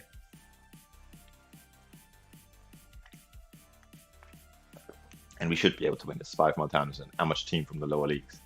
And fun fact, we looked this up when we got them in the draw. This 5 Mile Town, what a name that is for a town. It's actually because of their distance to all the 3 neighboring towns, which is 5 Irish miles. Apparently, Irish miles are different than normal miles. It's like, I think, 10 kilometers we estimated. Yeah, see, they're so far down the league period that Kieran O'Hara, our scout, can't even give us a scout report on them because he doesn't know what they're like playing like because they never play any games you can like catch on TV or anything. And obviously, he was too lazy to go there and check it out.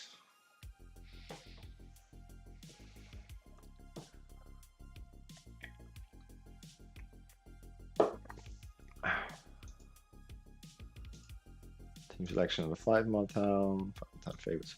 Okay. As our relationship is now respectful, let's go into the press conference. Let's get Neil Stewart to like us even more. How will your players respond to disappointment against Knockbrader last time out? We know we aren't good enough against Knockbrader and we need to make up for that here. 5 Mile Town and our team P.S.N.I shouldn't have too many problems against, but are you or your players worried about potential chanting? We're going to make sure complacency doesn't become an issue. Does your confidence translate to your players? How confident are they? They share my confidence. I'll just say that. We'll see. Kai Wardlow, as you're well aware, has physical attributes rarely seen in other players. How much does that help you in the way you set up your team?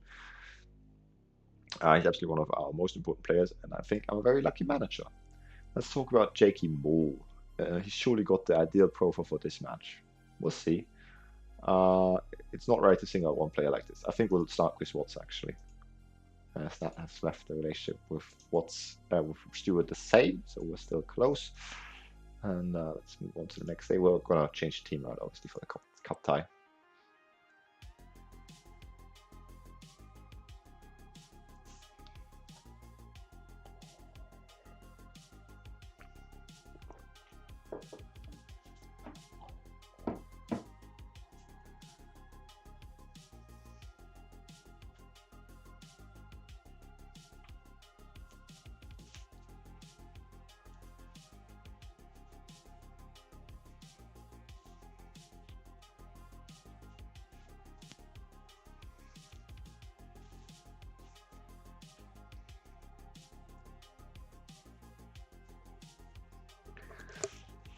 Well, the progressing is going a bit too slowly for my liking. I think we're gonna like lower down the database, make it a bit smaller, so it doesn't always take that long for next season. Because it is quite slow. I don't like it. Box ongoing focus update, good stuff. The focus is set. All set by my scouting team now because we're very happy with the squad we have overall, and we'll just let them do their thing.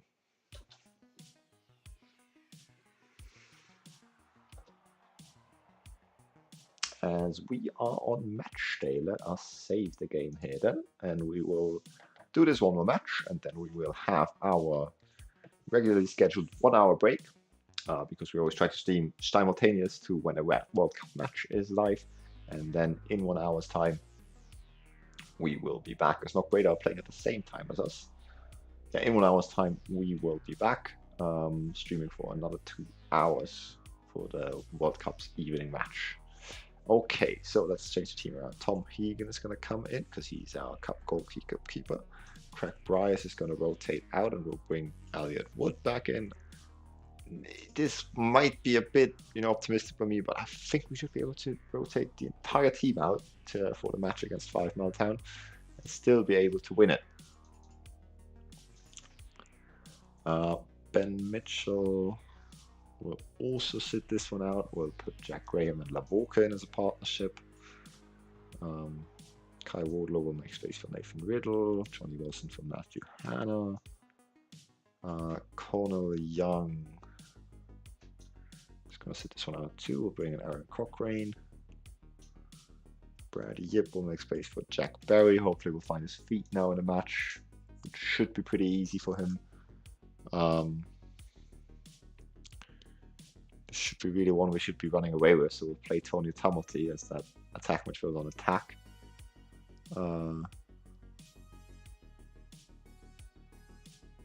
James Clark says he's able to play.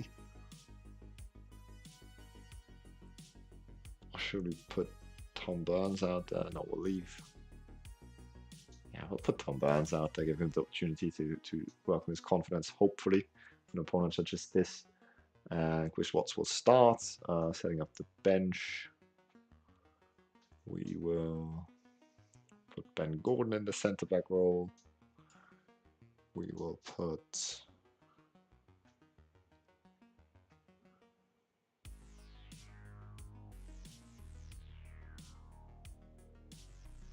Nick Tarkington in the fullback role so that he hopefully can get a run out in the game as well.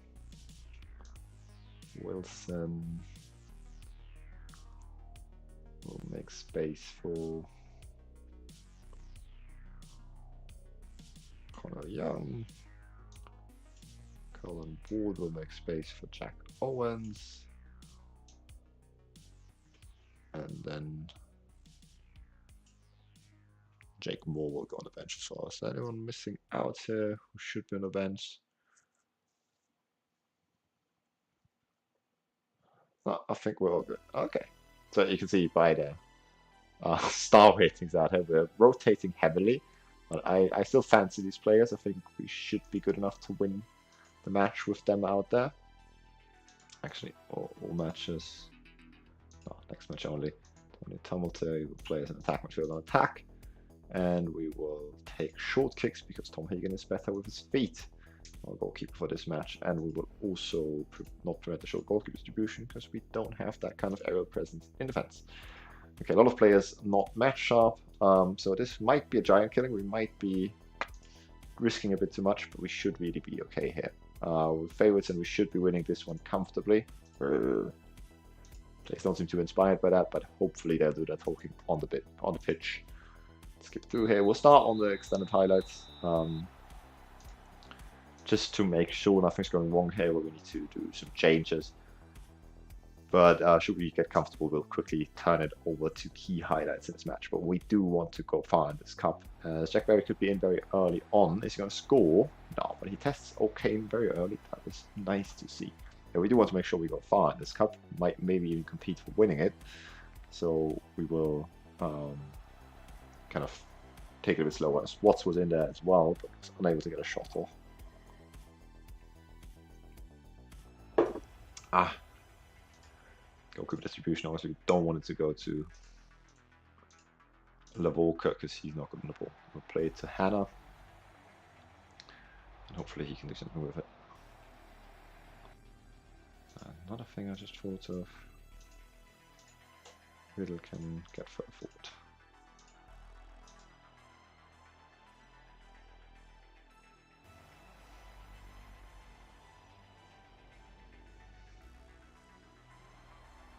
Cochrane wins the tackle. Very nicely done by a ball-winning midfielder. Tumulty on it. There's 1-2 with Barnes. Can he find Watts a bit far? Watts tried to chest it down. Couldn't get a shot off. Tumulty's on it though. Is Hannah gonna shoot? Just curl one. Very central in the end. Looks like there's a lot of highlights falling early, which is good to see.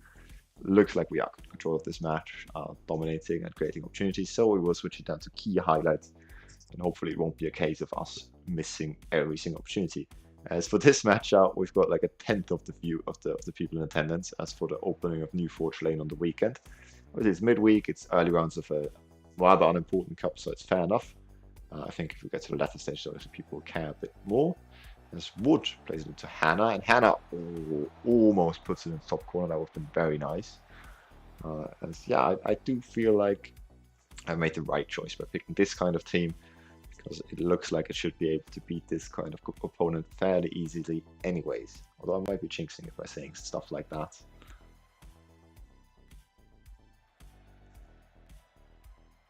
They seem to be going for the Route 1 kind of stuff.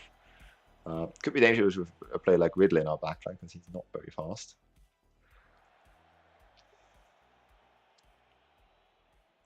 As they find McKeon over the top. Oh no, he could be in here.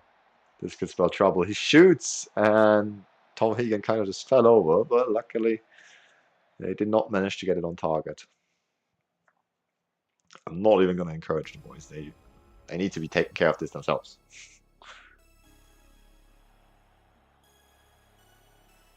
Graham goes for a long ball. Watts takes it down. Tumulty picks it up.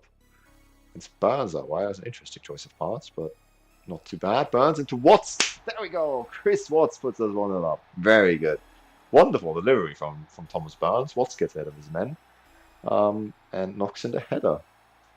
Now, this is kind of what I like seeing. We've got kind of like two strikers. That was why I wanted to play Tumulty, because it's a bit more attacking movement. And Watts peels off of his marker. Burns with wonderful delivery between the two players, perfectly timed, and yeah, calmly placed at the bottom corner by Chris Watts. Very, very good stuff.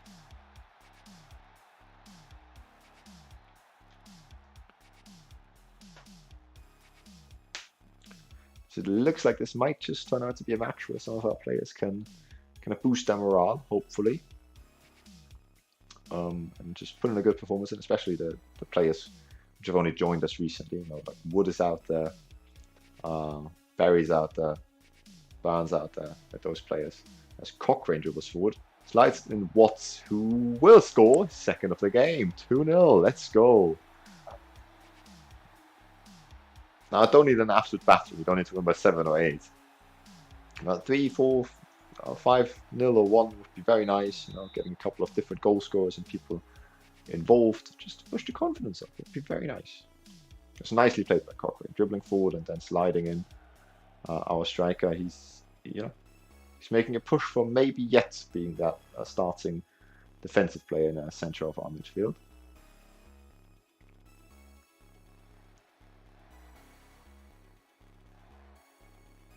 Riddle obviously is captain the side out there. Last season vice captain. He's moved down the pecking order, but still a very decent player for us. Barry down the right. Is he going to get a debut goal? No, I kind of toe poke without much conviction behind it. Was that the highlight? That. Oh.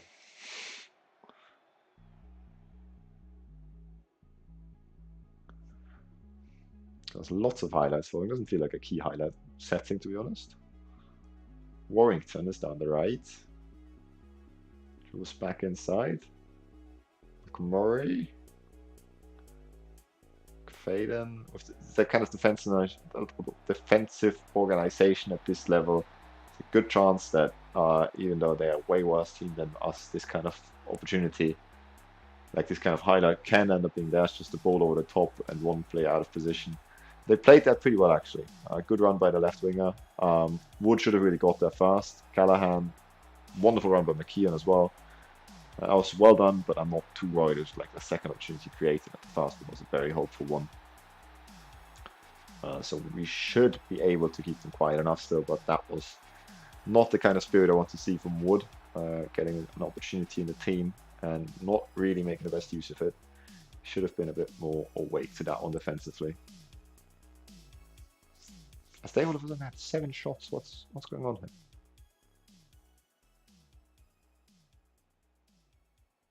I'm a bit worried now. Obviously, the XG, like most of that, has been from that one opportunity that I just scored from, because that was a wonderfully like half-open goal, 5 yards out.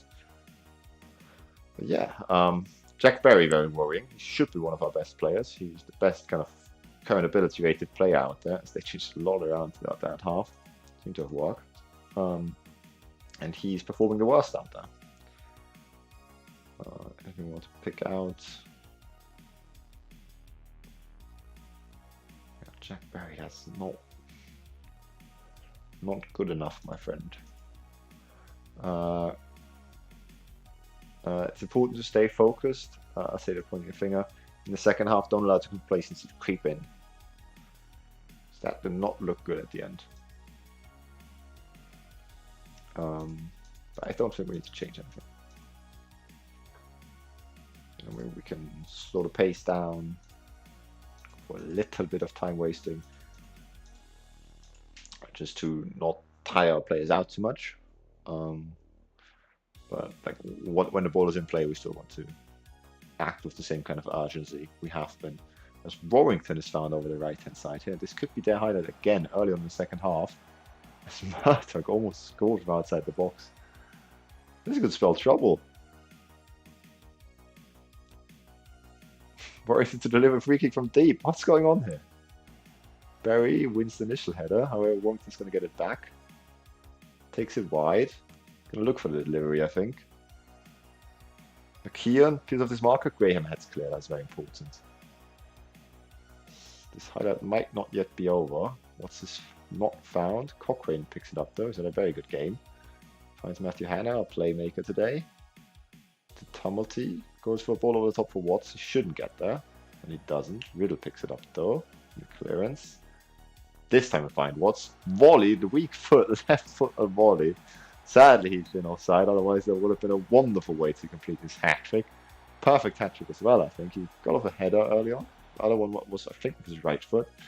So that would have been a very, very nice story if he finished that one off, but it was not to be. As we haven't really seen Barry pick up his performance so far. I really expect a lot better from him. Let's keep a bit of an eye on him. Graham with the free kick. Finds Hannah. Back to Graham. Wood outside. Over the top to Tumulty. Tumulty into Watts. They all want to get into the hat-trick, but we should secure the game first, lads, really. Sperry doesn't look to get involved much either, although he's up for a header here. He wins it. Tumulty. He's going to fire that back on right to Barry. No. He gives it away, and that could be opportunity for a counter here. Warrington is going to be sent on the left, right? Is that Warrington? Yes. Riddle picks it up. Nicely read by our experienced left back. Riddle to the center for Watts. Perfectly controlled of his chest. Takes around the defender. Is he going to shoot himself? He does. He tries to slide it towards the bottom corner, but it doesn't work out. Really, we need to stop him from always getting this. I want to see. So that was the header. Okay, yes, thank you.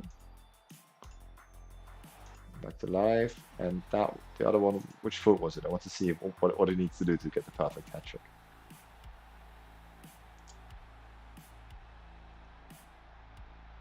Tumulty sends it out wide to Barry, who tries to find a slotted pass through to Tumulty, but that was like a really, really bad decision. Should have seen that wasn't on. McKeon just runs through 3 men without being really challenged. Oh no, fine. Backstick Warrington is so free. Slides it back across. God, I thought Hannah gave away a penalty there. We are looking dodgy at the back. Jack Berry, opportunity to shut me up, finds Cochrane a lot of space. I like that. Over to Burns. Burns on his left foot. Into Watts, who's offside again. I think that would have been a perfect hat-trick. We need to have let's look at the highlight of his second goal again. Watts scores his second goal with the left foot in the second half. Instead, it's disallowed again. So, look here. Cochrane slides him in, and he takes it with his right. So he needs a left-footed finish to complete that perfect hat-trick. And he's had it twice already within 9 minutes, but both of them have been disallowed for him slightly edging offside. McFadden looks for McKeon over the top. Walker gets in the middle of it. That's very good. Riddle over the top to Watts.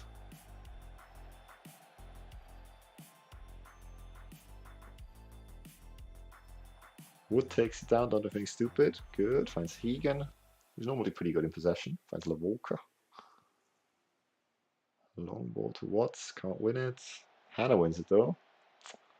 This is very much amateur-esque football.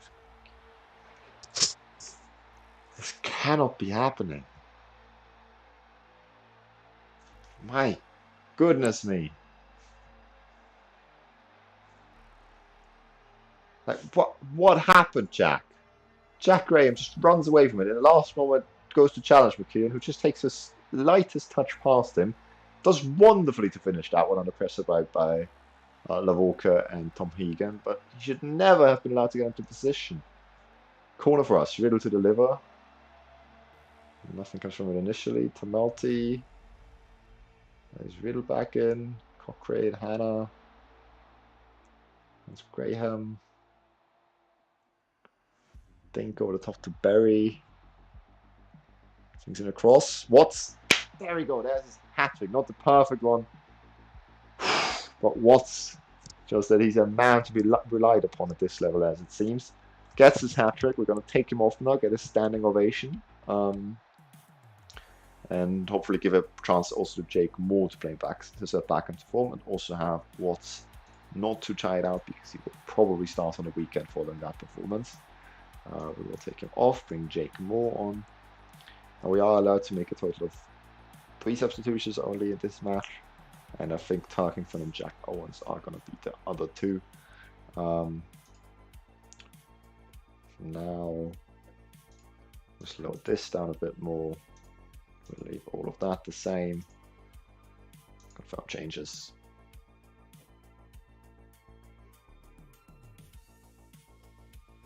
As 5 Meltdown will be able to leave with the heads held high, no doubt. Jack Berry delivered that ball, did he? So he's having a good game now. That's good to see. We will bring on Tarkington to Thomas Barnes. He can get a match out there. It's Riddle to deliver a free kick. Berry on the back stick. Hits the post. No. Hey Hassan! Welcome to the stream today. Can you give me a quick recap? Just came home. Yes. We will finish this cup tie and then I will give you a recap around what's been happening at the save before we end the stream off for this session. As Cochrane is also pretty tired, so maybe actually I should bring Connor Young on for Mr. Aaron Cochrane. We will go super slow now before anyone gets injured for the rest of this match. Stop the high trigger press. And we'll bring on Connor Young for Aaron Cochrane. But just overall, we had a defeat in the league against Knockbrader, the team that got promoted and is the top of the table. 1-0 defeat where we created like a 2.54 XG, had 5 one-on-ones with Jakey Moore having 3 of them and Chris Watts 2 of them off the bench. 2 of them saved, 2 of them hit the post, 1 of them just awfully missed as they almost scored here to equalize. So we are currently 1 draw, 1 defeat in the league, even though if you ask me, we have strengthened the team to a point where we should be one of the favourites to promotion following what happened last season. We have been knocked out of the League Cup against Arna from the division above. which was to be expected. We rotated for that match. We are looking to make some cup runs this season, but the League Cup was the least of our priorities, as we're very unlikely to progress far in that one. And also, it's not that prestigious as the Northern Irish Cup, which we are going to look to progress through, as McMaster's going to deliver a ball from deep, and luckily Hegan catches it. And yeah, this is the third game of the stream where we are playing in like one of the lesser cups, where the highest level that teams are entering the competition from is, I think, ours. So there's a good chance we can win it. We rotated heavily for this one too, and you know, we've been the by far and away better team, but they've played pretty well as well and gotten those 2 goals. So yeah, it's been quite the contest, but it looks like we might just be able to seal it here with Jakey Moore in off the bench. There was an offside in there though. That sounds frustrating. Yeah, it was a rather frustrating game, but at least we had good signs, you know. We created a lot, and that was very good to see. But also we have Jake Moore and Chris Watts still as our main strikers, whilst Heron is out injured, but once he comes back, might be a good one there, as one of the players had to go off injured and they don't have any substitutions anymore. So we're playing with a man up here as well. And yeah, in terms of transfers, I'll show you in a second what happened, but I think we only got the one signing in over the line at the end of it. But we'll have a quick look around the squad planner to show you how the team looks now. And I'm really very happy with what we have going into the season. And again, I think we should be one of the favourites for promotion. I think we should be able to win one of these kind of cups where no team from above this level of the third tier of Northern Ireland enter it, like the one we were in the final in last season as well. And hopefully make a good run in the Northern Irish Cup. So I'm very optimistic for the season. I'll tell the boys a win's a win, but we have to raise the performances level if we were to make progress, because we made too hard work of that. Tell the boys who have paid uncertain and unhappy. Actually, tell them something different. I thought you did well today. Seemed to lose focus for Lavolka. Delighted with your performance. And Chris Watts is displaying little emotion, so that didn't go perfectly. But I feel like after playing a 3-2 win away at home against an amateur side, that's kind of fair enough. Okay, so a quick look. Competition. We are sitting in 9th, 1 point for 2 games. Knockbrader is the team that beat us. Let me show you the match as well. So you can have a look at the stats, what I'm talking about. 2.59 XG for us, 4.52 for them. Their goal came from a free kick we really shouldn't have given up, where Briars fouled someone down that right-hand side. We lost that. We got lost 3-1 to Arna, and then the 5-0 result. Quick look through the squad planner. So goalkeepers, same as last season. Massey, Hegan, McGill, fantastic with that selection. Craig Briars and Elliot Wood, primarily fast and defensive fullbacks, but Elliot Wood has at least gotten, I think it's 4 crossing on him, and we've gotten a guy down in the reserves squad as well. Left back, we've got Kai Wardlow, Nathan Riddle, and Daniel Courtney. Kai Wardlow new this season. Also got another youngster in there, so I think Daniel Courtney is not going to see the light of day for us again. Centre backs is the same setup as last season, with Lavolka and Graham at Gordon, and Andrew Ferguson and Mitchell, and we had a pretty solid defence, so that's good. Central midfield, this is where we had the change since last stream. Aaron Cochrane is not going to be a starting option anymore, although he's going to make a case for himself following that performance, an 8.1 in the cup just now. However, Connell Young has come in. Now, whilst he's primarily a player down the right-hand side, he's not like screaming out to be a starter. Maybe at right back, actually, would be a good option there. But we have been looking for a central midfielder who can be a bit of a more defensive role, and he can play that. And the main thing with him is we want him to start in the team because he's got 12 free kick taking, and I'm hoping we can be a threat from that. Although with him having 2 long shots and 5 technique, I'm not sure how well these two play together. But you know, I'm quite hopeful and interested to see what he does. We're going to play him as a central midfielder on defense. And then central midfield, the advanced playmaker role, we've got Johnny Wilson, Matthew Hanna, much like last season. Here, you already saw yesterday, Caden Ward came in, and Tamati and Jack Owens are going to be back again up. Caden Ward has had an okay start as well to the season. We have gotten Thomas Burns and James Clark in new this season on that left-hand side, and Nick Turkington, who's done okay last year, who can play like the third fiddle. James Clark is still learning to play there, which is why he's shown as a 2 silver star player and massively underrated by our staff, but I think he's a good option. And Tom Burns is slowly getting into the swing of things as well. Down the right, we've got Jack Berry, who's been massively disappointing, to be honest. Even in a cup game, just a 6.9 despite getting 1 assist. Hopefully he can turn it around. Otherwise, Bradley started for us last season. I'm sure he can do it again. And finally, in a striker. So Jakey Moore and Chris Watts had a very frustrating game, both of them in the league. Chris Watts has now midweek had that 9.3 hat-trick performance where he scored 2 offside goals as well. So I'm pretty confident he'll be able to start until Matthew Harron is back for us now with a bit of confidence. And Jake Moore hasn't got kicking yet this season. He scored in the game we lost in the League Cup. But other than that, he is yet to pick up his form of last season. But yeah, so that's what I'm saying. Overall, fantastically deep squad. The kind of players in every position where I really like the backups and rotational options we have. A bit of a tactical change to be a bit more positive, a bit more bodies pushing forward, because we had lacked a bit of goal scoring threat last season. And yeah, I'm really hopeful. And as always, we're going to return in an hour with the second stream of the night for the second match. And I will hopefully see you there. We just have 2 streamers or viewers around. We are only taking an hour's break, so I'm not going to go and rate someone. Quick shout out, obviously, also to the